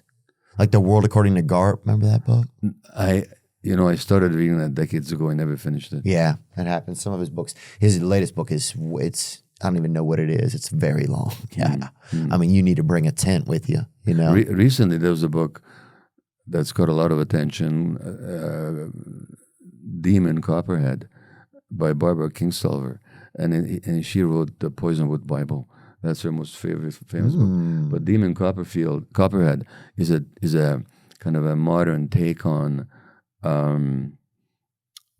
David Copperfield by Charles Dickens, and it takes place in Appalachia. Wow! And I just saw an interview with her yesterday how she goes after J.D. Vance. Wow. Because she's an Appalachian. Right. So they're both from that area. They're both from that With area. different mindsets. And she's saying, buddy, you don't represent us. You Interesting. know? And Demon Copperhead takes on the hillbilly image of Appalachians and plays with it beautifully. Wow. I'd love to check that out. She seems like an interesting woman. She's a very interesting woman. She's very thoughtful, very forthright. That'd be cool. Yeah, maybe after I read the book, I could see if she would want to come and visit. Sometimes, like, I always feel like I have to explain my intentions. There's a part of me that always feels like I'm manipulating somebody. Do you know what I'm talking about? That's not a feeling. So what is it? It's a thought? It's a belief. It's a belief. Yeah. No. And there's a reason why you have it. Like, even if I'm just doing something nice, there's a part of me that's like, oh, you're... Yeah, you think you're fake. Yeah. Yeah, it's called the imposter syndrome. Okay. And it has to do with the fact that you couldn't be real as a kid. In some ways, you had to pretend. And it's really hard to let go of that sense that I'm still doing it. Yeah. It's what you grew up with. So you could be kind to that part of yourself. Okay. The part that you could actually, because it's not a feeling, Theo, it's a belief. And the beliefs can be, you don't argue with feelings, but beliefs you can challenge. Is it really true that you're manipulating? Like when you're talking to me now, are we having a genuine conversation? I believe that we are. Or is it true that you're actually manipulating me in any way at all? No, I don't think I am. And furthermore, give me some credit. Maybe you can't manipulate me even if you wanted to. so that's very fair, dude. So that fear of yours is both a lack of compassion towards yourself and a lack of, in a sense, trust in the other person's capacity to look after themselves. That's a good point. Yeah. Yeah, it's just funny. I was just talking with my brother yesterday because we had similar childhoods, and we were thinking of, well, what are some things that I could think about to talk with him about? And we were talking about that sometimes we always feel like there's something like we're manipulating ourselves, or that our ability to manipulate would be so powerful that we wouldn't even know what we're doing, which is pretty crazy too. It's a lack of self-trust. Lack of self-trust. Now, you know what? Have I manipulated? Yes, I have. Yeah, sure. But Same. So it's not a question that one never does it, but I know when I'm manipulating. Right. And usually it's because I want something that I don't know how to state directly, or I'm afraid that I might not get otherwise, and then I'm afraid to show up with my vulnerable request. Which would make sense as a child. There was something you wanted that you didn't think you were going to get otherwise. That's so right. So you didn't show it. So yeah. Makes sense. Children manipulate out of a sense of weakness. And that's pretty much all they can do if otherwise they don't get their needs met. A lot of your book that I've read so far, it's getting to the part where it's like that Western medicine doesn't always take into context as much that the body and the mind, like us as an entire thing, as our society, as, it's almost like if the whole world and time and culture and everything were a car, instead of the doctor looking at the car, they just look at the human, which would just be one part of the car. Yeah. And so they're always just working on this one part instead of looking at the whole car, which could also be a cause of why the part isn't doing well. That's the whole point. And we have to make a distinction here. There's Western science. Okay. Then there's medical practice. Understood. The two are not the same necessarily. Okay, thank you. So I was trained as a medical doctor. Mm-hmm. Nobody ever taught me about the mind-body unity. But physiologically, you can't separate the mind from the body. So that our emotional circuits and the immune system and the hormonal apparatus and the nervous system are actually one system. They're not separate systems. So when things happen emotionally, naturally they have a physiological effect. Yeah. So I could give you 10,000 examples. Children whose parents are stressed are much more likely to have asthma. Children of what? Children whose parents are stressed are much more likely to have asthma. Okay. So the airway is narrow and they get inflamed. There's a study that showed that Black American women, the more episodes of racism they experience, the higher the risk of asthma. Wow. It's been shown that women with severe PTSD have double the risk of ovarian cancer. Wow. This is a study out of Harvard University. Adults who experience the loss of an adult child have a higher risk of malignancy of the bone marrow and the blood. Grief. A Danish study, parents who lost a child have double the risk of multiple sclerosis. There are hundreds of studies showing the physiological impact of stress and trauma and loss on the physiology. So manifesting itself in our bodies as a disease or contributing to the onset of the disease. Got it. And yeah, because cancer, it's like, you say in the book, like, people get cancer. A lot of times you hear like the guy got cancer, he died 3 weeks later, right? Yeah. You hear that all the time. But the cancer had been there forever. Yeah. And it just enough had happened, I guess, that it turned over into being Well, malignant. we know that stress, for example, can turn off genes that protect you against cancer and turn on genes that can cause cancer. Really? Yeah. It's not even controversial. And we know that people that repress their healthy anger, they're actually suppressing their immune system. And this stuff has been studied over and over again, and great clinicians have been recognizing this forever. And in 2,400 years ago, Socrates, the Greek philosopher, said that the problem with the doctors of today is that they separate the mind from the body. Wow. 2,400 years ago. Now, I can name you any number of great medical pioneers. I mentioned some of them in the book, who 150 years ago, 100 years ago, 80 years ago, 40 years ago, pointed out that mind and body can't be separated, that in fact we are biopsychosocial creatures, which means that our biology is inseparable from our psyche, our emotional apparatus, and from our social relationships. Wow, so all of it. It's all one. Scientifically, it's all one. The problem is medical practice doesn't recognize that oneness. Yeah. So most of the time, you go to a physician with rheumatoid arthritis or multiple sclerosis, for both of which there's plenty of evidence about the role of trauma and stress, but the doctor's never going to ask you about any of that stuff. They're just going to deal with the physical aspects of it, which they should deal with. Right. But they also need to look at the whole. What happened in this person's life and what's stressing them now, and how can we help with that part of it?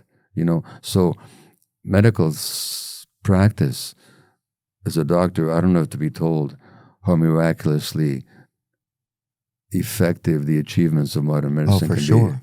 But at the same time, there's a huge piece that we're missing, and that piece is not just intuitive or spiritual woohoo. It's science. But they don't teach that mind-body unity science in the medical schools. Yeah, in fact, the piece is a whole. That's what they're missing. They're missing the wholeness. Now, if you look at indigenous medicine, there's the medicine wheel, which consists of 4 quadrants. Mm-hmm. There's the physical, our physiology. Mm-hmm. There's the mental, which is our emotions and our thoughts. There's the social, which is our relationships with other people and other creatures. And then there's the spiritual, which is our connection with something greater than just our little ego, however you define that. And health, they say, depends on a balance between those 4 quadrants. Scientifically, that's totally true. But unfortunately, that science is largely ignored in medical training. I'm sure, yeah. Well, especially now, a lot of our medicine has kind of been compromised, or I think our industry has, Oh, yeah. Maybe, I don't know. And I don't know your industry, and I'm not trying to offend it. But it certainly seems like just, it's been, most industries have been have been compromised, the fact to have better, balance sheets than. But look, if you come to me with depression, mm-hmm. By the way, that's another diagnosis that I've had. So I've actually taken medication for depression. So I'm not here to You're not just guessing. To dismiss them. Yeah. But if you look at the word depression, what does it actually mean to depress something? Hold it back. It's to push it down, yeah? Now, what gets pushed down in depression? Your feelings. Our feelings. Now, why would a person push down their feelings? One of the needs of the child, one of the essential needs of the child, as I point out in this book, I don't make this stuff up, I just report it, is to be able to experience all their emotions, anger, grief, fear, panic, love, playfulness, curiosity, lust for life, and just hunger for life. The child doesn't need to express all those emotions when they arise and have that understood, accepted, and validated by the adults. No. If I'm in an environment where the parents can't do that, you've had guests on this program, I won't mention them by name, who teach that an angry child should be made to sit by themselves until they come back to normal. No. Right. A 2-year-old kid gets frustrated, they get angry.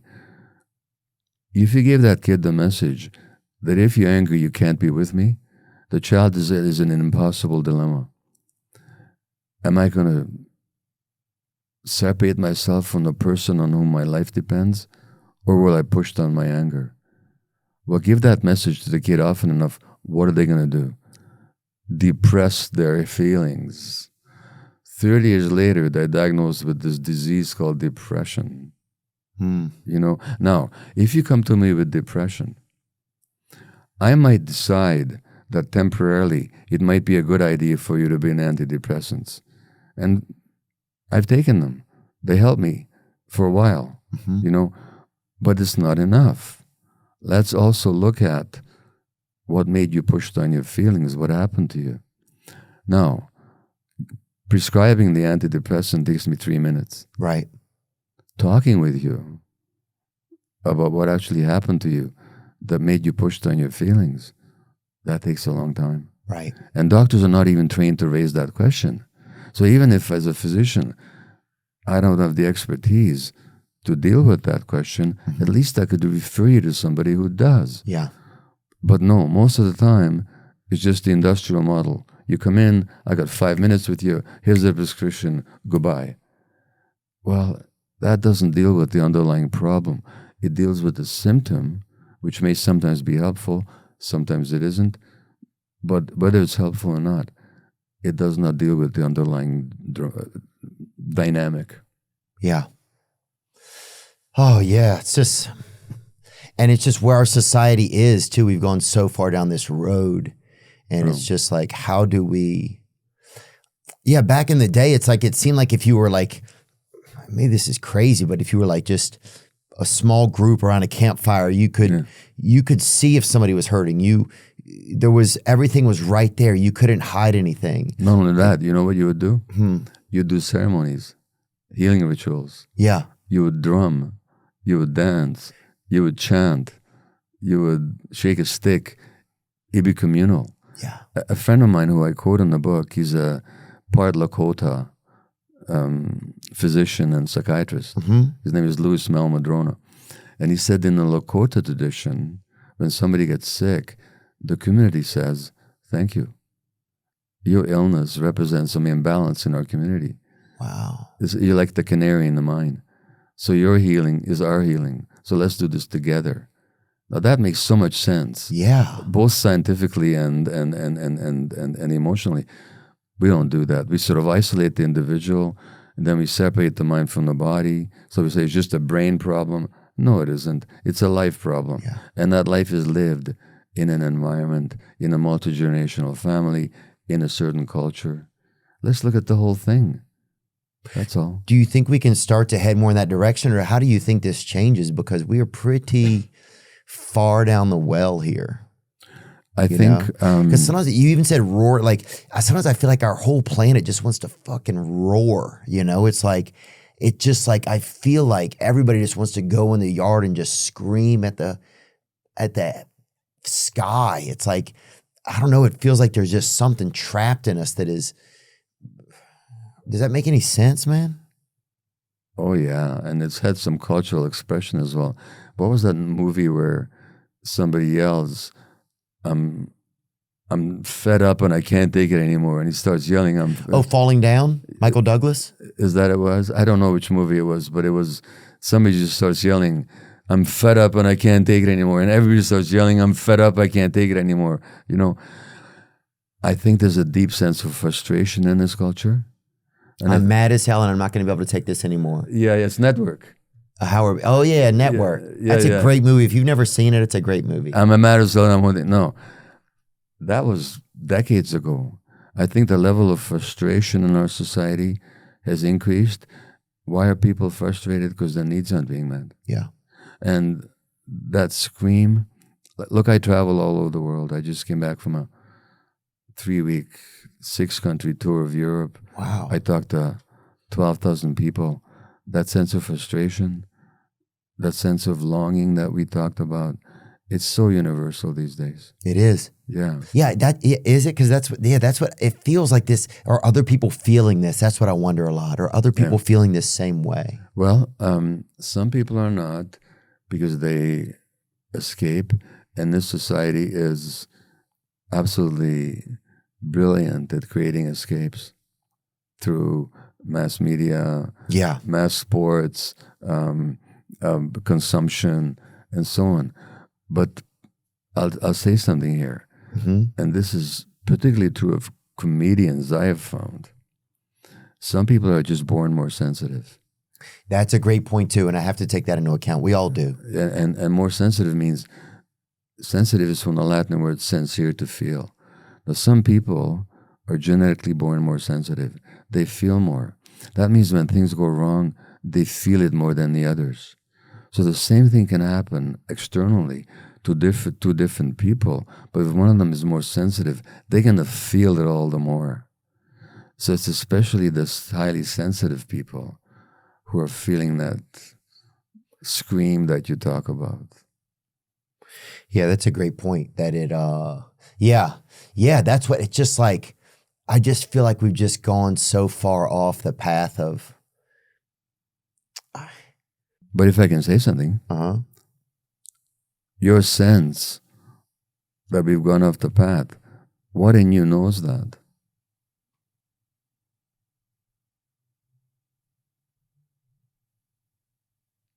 Like, what part of me you mean? What in you, who in you knows that we've gone off the path? It's the part that hasn't gone off the path. It's the part that actually sees. So that, I don't want to create too much doom and gloom here. No. There is this self here, there's this trueness here that's never been damaged, never been destroyed. There's nobody's damaged goods that way. It's always in here. It's a question of, can we connect with it? Right. You know? And that, how do we get back to connecting with that sort of thing? Because our society, our culture is not going to do it for us. It doesn't feel like. We might have to start with it as individuals. Does that make sense? We do begin as individuals, but you've probably realized, just for example, in your AA group, there's a community there. Right. Who have a lot of shared experiences and who are very vulnerably open in sharing their experiences. And that's a source of support. When you share about yourself, that's a source of support to others. When they share about themselves, that's support for you. So that ultimately, no, we don't have to do it by ourselves. It begins as an individual process, but pretty soon you find that we're not alone. Yeah. Do you think we can get out of this toxic culture, Gabor? Do you feel like there's a way out of where we are? Or do you feel like that humanity is just... I believe in human beings. That's a great statement. I do too. I believe that there's an essential goodness there, a desire to connect, a desire to belong, a desire to celebrate life. I think we're endowed with those capacities. And as difficult as things may look, and especially these days with this terrible wars going on and the suffering that we've talked about, I still believe that there's so many examples. Everywhere I go, I meet such good people. People are trying to make a difference. People are trying to do their little bit or their big bit to reduce the suffering in the world, to speak the truth, to offer some love. compassion to the world. I really do believe in humans. No, we have the potential to be monsters. We have the potential to be angels. But that good side never totally disappears. Some people, it's covered over so much that they might never get in touch with it. Most people, I think, are quite capable of getting there once they decide that they want to. Yeah, I think what scares me, I think, is that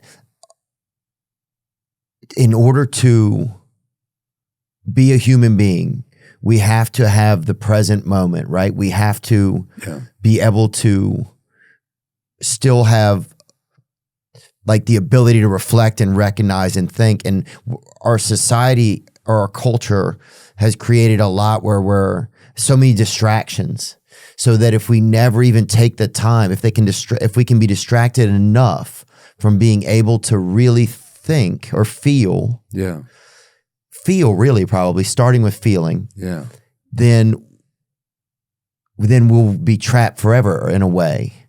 Well, does that make sense at all? It's interesting how you say all these really insightful things, then you keep asking me if it makes sense or not. Oh, sorry.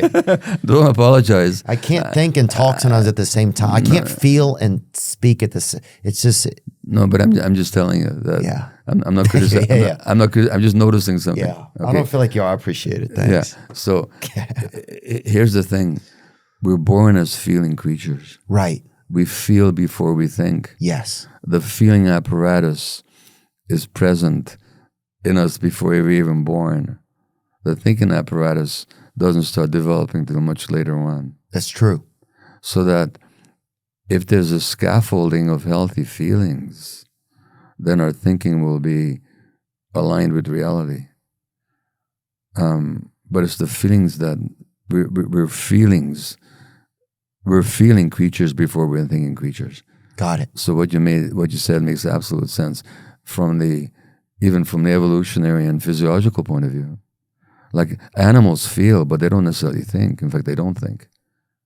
Some of them don't. But without thinking, without feeling, they wouldn't survive. Right. You know, and we think we can get by on thinking. We got it backwards. Yes. That's what it feels like these days. Yeah. It feels like everybody's just thinking. It's like, even with like autonomous inventions and technology, I'm like, at a certain point, I don't want any more technology if it's not helping us. I know. Like, stop. Like, you're killing what it means to be me, or not me as a human, but just us. It feels like we don't need to get faster. It's just like, you're going to take jobs away. If a guy doesn't have a job, he doesn't have a purpose. Having a job isn't only your purpose, but it's what gives people some sense of purpose. And I mean, a sense of meaning. And a sense of meaning, right? And once you don't feel like you have any of that, then what are you? It's like, we're almost just, I don't understand why our society wants that. Well, first of all, I totally get where you're coming from, because when we talk about AI, my mind glazes over. I don't care. Yeah. I don't want one more piece of technology. I'm much more interested in what happens with human beings. 100. Man, thank you, dude. That's how I feel. Yeah. I just care how people feel, you know? And I just like, I don't know. And when you talk about meaning, if you look at the diminishing lifespan of especially white American men, it's that loss of meaning. When they hollowed out the industrial heartland of America and they outsourced all the cheap labor to other countries, well, you can see that from the profit motive, it makes sense. But from the point of view of human lives, you've just deprived people of the sense of meaning, and that sense of meaning, it's a psychologist friend of mine calls dislocation, is a major source of distress and a major source of self-harm and addiction. Well, I even think like it used to be, and I say this many times, but like somebody worked in your area and they worked at a factory and they made like a table and they brought it, and you even had one of the tables at your house and you were proud of your dad because he worked there and he made it. And then But now you have somebody in another country mailing something over here. Yeah. They don't care about it, that they're making it. Yeah. Their kids don't know even what they do probably. Yeah. And it's just like, where is the victim? I don't understand what level of this we're going to get to that is healthy. Well, I think now what we're talking about here is the good old profit motive, because prophets don't care about human values, and most companies, that's what they're interested in, is what will maximize profits. And if they have to throw 1,000 people out of a job in some town, they'll do it. Yeah. And I don't understand that though. Well, work, I think, is very important to people. I mean, yeah. We're creatures who work. Yeah. Now, I just read a really interesting book, by the way. It's called The Continuum Concept, published 40 years ago or so. This woman goes to the Venezuelan jungle, 6 weeks away from civilization, and she watches how these Stone Age people bring up their kids. Mm-hmm. That's the book right there, The Continuum Concept. How they bring up their kids, they hold them everywhere, like we said. They don't punish them. They don't yell at them. These kids will grow up really happy and comfortable with themselves. But the point I'm making is, this tribe, they don't have a word for work. They have a word for cutting wood. They have a word for planting. They have a word for fishing. They have a word for washing. But there's no word for work. In other words, they just do what they do. Yeah. But there's no alienation from it. Right. Whatever they're into, they're just into it. That's what they're doing. But they don't look at it. Now, here we talk about work-life balance. Now look at that phrase. What does that imply? That here's life and here's work. And the two are not the same. Yeah. It's almost like we enslaved ourselves. Well, we have. And then also our society, as you're saying, creates so much stress and uncomfort because, like, say if you took something that's supposed to be somewhere and you put it somewhere else, it's going to always feel stressed because it's not like in its home, right? It's not in its natural spot. Funny you should say that, because I often say you can study a zebra and you could conclude that the zebra is an animal that mostly lies around all day, gets up a few times to eat or to defecate or something, and then lies down again, walks around a little bit. And it would be true if you observed the zebra in a zoo, in a cage. But if you observed the zebra out there on the savannah or wherever she lives, you'd see a totally different creature. Oh, they're turned out there. And the human beings, in a sense, we put ourselves into a zoo. We're so far away from our natural evolutionary environment.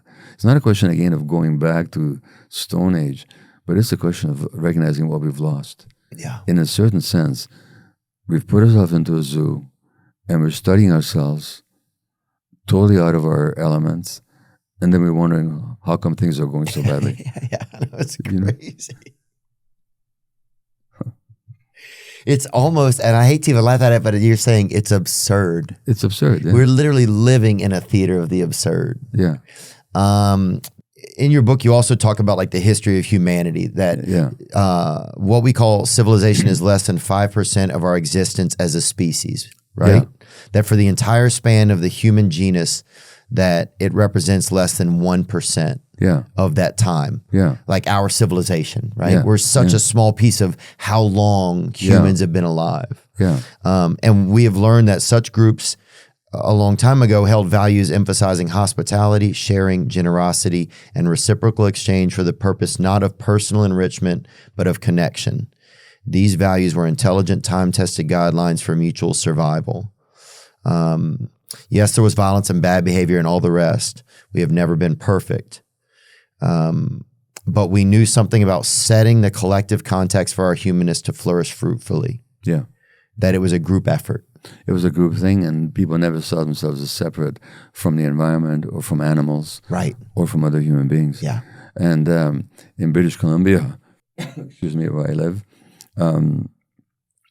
the indigenous people used to have a ceremony called a potlatch.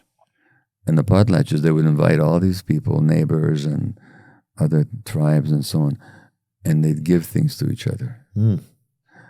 So it wasn't about getting, it was about giving. When the British colonialists arrived, you know what they did? They outlawed the potlatch. Damn. Because they wanted to kill that spirit of communality. Wow. That the indigenous people thrived on. So they knew how to do it. So they forbade a lot of the practices that gave the indigenous people meaning, including the giving. Man. And until very recently, decades ago, it was outlawed. So people had to do stuff in secret. They outlawed the chanting. They had to chant in secret. And because they knew the healing power of the chants. And the chants really connected indigenous people to their traditions. Now, the colonials did this everywhere. They did this in the States. They did it in Australia and New Zealand. They did it in Canada, of course, parts of Africa. And so that a real effort was made to divorce people from their essential communal drives. Yeah, but that's what it feels like. That's what it feels like inside. Like we're not supposed to be doing this. Yeah. Yeah. One woman that you mentioned, Darcia Narvaez. Yeah, Darsha Narvaez. Yeah. Darsha Narvaez. Yeah. Said that we have become species atypical, a sobering idea when you think about it. No other species has ever had the ability to be untrue to itself, to forsake its own needs, and never mind to convince itself that such is the way things ought to be. Or to destroy its own environment. Yeah. Yeah, I still wonder if Mother Nature's mad about like if some of the diseases we have now are because of like what happened to the indigenous cultures, if some of that just like is like, because Mother Nature remembers, and so it's like, are we still just suffering the sins of like what's happened a long time ago? We are. Yeah. And the problem is we haven't learned from it yet. Like actually, I work a lot with indigenous people in Canada. Mm-hmm. They often invite me to talk about addiction and stress and trauma and so on. Oh, some of them, we did a show in Vancouver. Some of them came out to the show. Did they? And they gave me some gifts. Oh, fantastic. Yeah, it's really, really beautiful. Beautiful, isn't it? Yeah, it was awesome, man. Yeah, it was great. It was really nice of them. But so I do a lot of that work, but I get so much from it because there's such deep wisdom. Yeah. Like even with all their trauma and all the dysfunction, all the addiction and mental illness amongst them, which is strictly a result of colonial trauma. But there's still such gentle wisdom. There's still such connection. I remember doing a ceremony with them, some indigenous friends, 2 years ago, out in nature. They talk to every plant. Wow. They're so connected, such deep wisdom. And I actually believe that when this society starts getting its head screwed on right, we'll be very humbly willing to learn from the indigenous people. Yes. Yes, civilization has brought many amazing things, not to forget that, but what if we could meld our technological know-how and scientific brilliance with indigenous wisdom? Yeah. What a world we could actually create. And maybe that is where we're headed, right? I think that has to be the hope. Well, I believe that's certainly a possibility. Yeah, I think that has to be the hope that we take away. Yeah, because if I were ever a leader, I think we would get back to some of the things that were important, one of my favorite times when I was a kid, the power would go out sometimes. Yeah. And so we'd all have to Mom would put a couple candles out, and so we'd all have to be right there. Together. Yeah, and it was just like, I don't know, all that mattered was just like you could joke, but it was like, I don't know, we just all needed each other. You needed to know where everybody was, everybody here. I don't know. There was something special about that. Well, you can see it even now. When there's disasters, people really come together. Right. They tend to come together to support each other. Yeah. They'll go out of their way to give and to support. Oh, for sure. You're seeing it with the flooding and stuff in the Southeast right now. Yeah. In many places all over the world. Yeah. I think there's so much to learn from our natives, from the indigenous people of the land, just as we learn from animals and all parts of nature. Well, Darshan Narvaez, the scientist, the psychologist that you mentioned, She's written a book called The Evolved Nest. And she's talking about our commonality with other animals and how they rear their young and what we could learn from them. Oh, wow. Yeah, that's an amazing little book. I wrote the foreword for it. Darsha's done some amazing work on the actual needs of human beings. Really, she's a pretty fascinating woman. Which is very interesting. Very interesting. If you ever want to talk to her, I'm happy to connect you. That would be really cool. You Canadians are dang interesting, man. Well, Darsha is American. Oh, she is? Yeah. All right, we'll take it. Oh, no, she's a retired professor at the University of Notre Dame. Wow. And she's still very active. And this book is called The Evolved Nest. It's just a slim little volume. Yeah. But you should learn about how penguins bring up their kids or how wolves, when a mother dies, then wolves who haven't even been pregnant start lactating to feed the young ones. Wow. And how when the baby elephant is born, you know what happens? All the other elephants put their trunks on it. All the other mothers, they stand around and they touch the baby. They know the need for touch. Right. I mean, there's incredible wisdom in animals as well. And Darsha and her writing partner, Gay Bradshaw, they really show us the lessons we could actually derive just from watching our animals bring up their young. We still have a lot to learn. Is that the best message to take away from your book, do you think? We still have a lot to learn, and we need to be humble. We need to realize that for all our achievements and our intellectual brilliance, we've come disconnected from our hearts, from our gut feelings, and that we need to really be curious about what our hearts and our guts are telling us, not just our intellects. Amen. Yeah. We need an emotional revolution. That's a good way to put it. Before you go, and thank you so much for your time. All right, pleasure. Yeah. There's a part, Rafi. There's a guy in the book, Rafi. Oh, Rafi. Rafi. No, Rafi's a children's singer. A children's singer. Oh, yeah, that guy? That's him. I'd like to be him under the sea. Yeah. Is that him? No, that's Ringo Starr. Oh, you're singing Octopus's Garden. Yeah. Oh, Jesus. But Rafi used to sing Baby Beluga. Oh, yeah. And Apples and Bononos, that song? Yeah. And Banana Phone. And yeah, but he says we discover who we are from the inside. You wrote that on your book. And Rafi actually played in the White House at the Clinton inauguration. Oh, sweet. And he's like the children's troubadour of the world. Yes, when I was a child, we listened to, yes, they had all of it. So Rafi's a friend of mine. Excellent. And at some point, some years ago, he woke us up in the middle, wakes up in the middle of the night, and the word child honoring comes into his head. And he says, what would the world look like if we honored children and the needs of children? So he started this child honoring institute. Now, the thing about his singing for children is it's not condescending. He really plays with kids and really gets them. And his heart is really so childlike. So he says, whatever the quote was, that we discover who we are from the inside. We discover who we are from the inside. And he's actually talking about how human beings develop, which is through our feelings first. And those feelings begin in the uterus. So already when a mother is stressed, the child already feels that in the uterus. And that stresses the child. And that interferes with the child's brain development. So that actually we develop our sense from our feelings first. And as I said earlier, then the intellect comes in.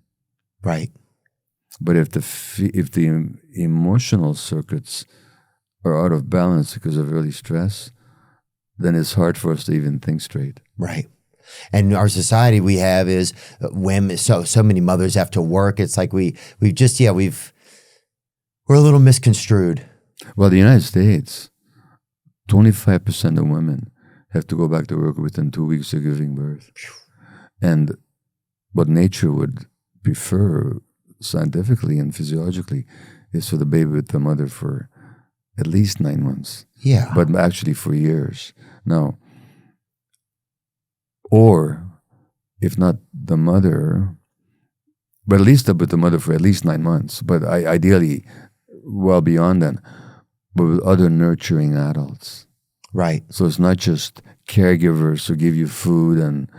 Right, it's the mother, the grandmother, the aunt, the neighbor, the sense of community, your whole genes being right there. Like, exactly. Yeah, how did we get off on such a different tangent then? If we were supposed to be in these tribes, these groups, it's just evolution and there's nothing we can do about it? Well, that's, that's civilization. Right, civilization. Which has obviously brought all kinds of benefits, but also look at all that we've lost. So again, it's, for me, can we value our achievements and our knowledge and try to remember what we've lost and try to reconnect with those parts of ourselves that we've kind of got divorced from. Yeah. Yeah, and and your children, just look into them, pour into them what you want out of them, Yeah. Pour into them as much as you can. And some kids don't know how to feel sometimes, so you have to also talk to them about their feelings. No, you don't. They know exactly how to feel. They don't have the words for, they know how to feel. Mm-hmm. It's our job to give them words for their feelings. Right. It's our job to give them words for their feelings. Right. Yeah. So if you're not doing that, it's not a judgment. And I don't have any children. Yeah. But that's what I could have used when I was young. It was like, how do you feel? Let me help you with this. Oh, not even how you feel. You're really angry with Daddy right now because you wanted a cookie before dinner and Daddy said no cookie. So now you're really angry, aren't you? Yeah. So it's not even, we don't have to tell them how to feel. They're feeling creatures. We have to accept their feelings. Okay. That doesn't mean we give them the cookie. Yeah. But it means that we do understand why. Hey, I understand you want that cookie. Yeah, right now you're really mad at Daddy. Okay, I get it. I get it. Yeah, that's all. Yeah. That doesn't mean you're allowed to hate your brother, but I get that you're angry. Yeah. So we're not talking about permissive parenting. We're talking about authoritative parenting, not authoritarian. Authoritative, where the child is understood and held and guided, and we give them words for their feelings, but we don't ask them to suppress themselves. Mm. We may not accept certain behaviors or put limits, but we know how to do that. If the child trusts you and is looking to you, like natives, the indigenous people, like we said earlier, never hit their kids because the kids trusted the adults for guidance. Right. So, which all comes from connection. 100%. And now we're learning so many things. We learn them through a YouTube video or through, we learn now most people learn about sex through pornography. It's just like, we need each other we need each other. And we're creating more and more that we don't. That's right. And we're creating more and more that if you have needs, there's something wrong with you. Yeah.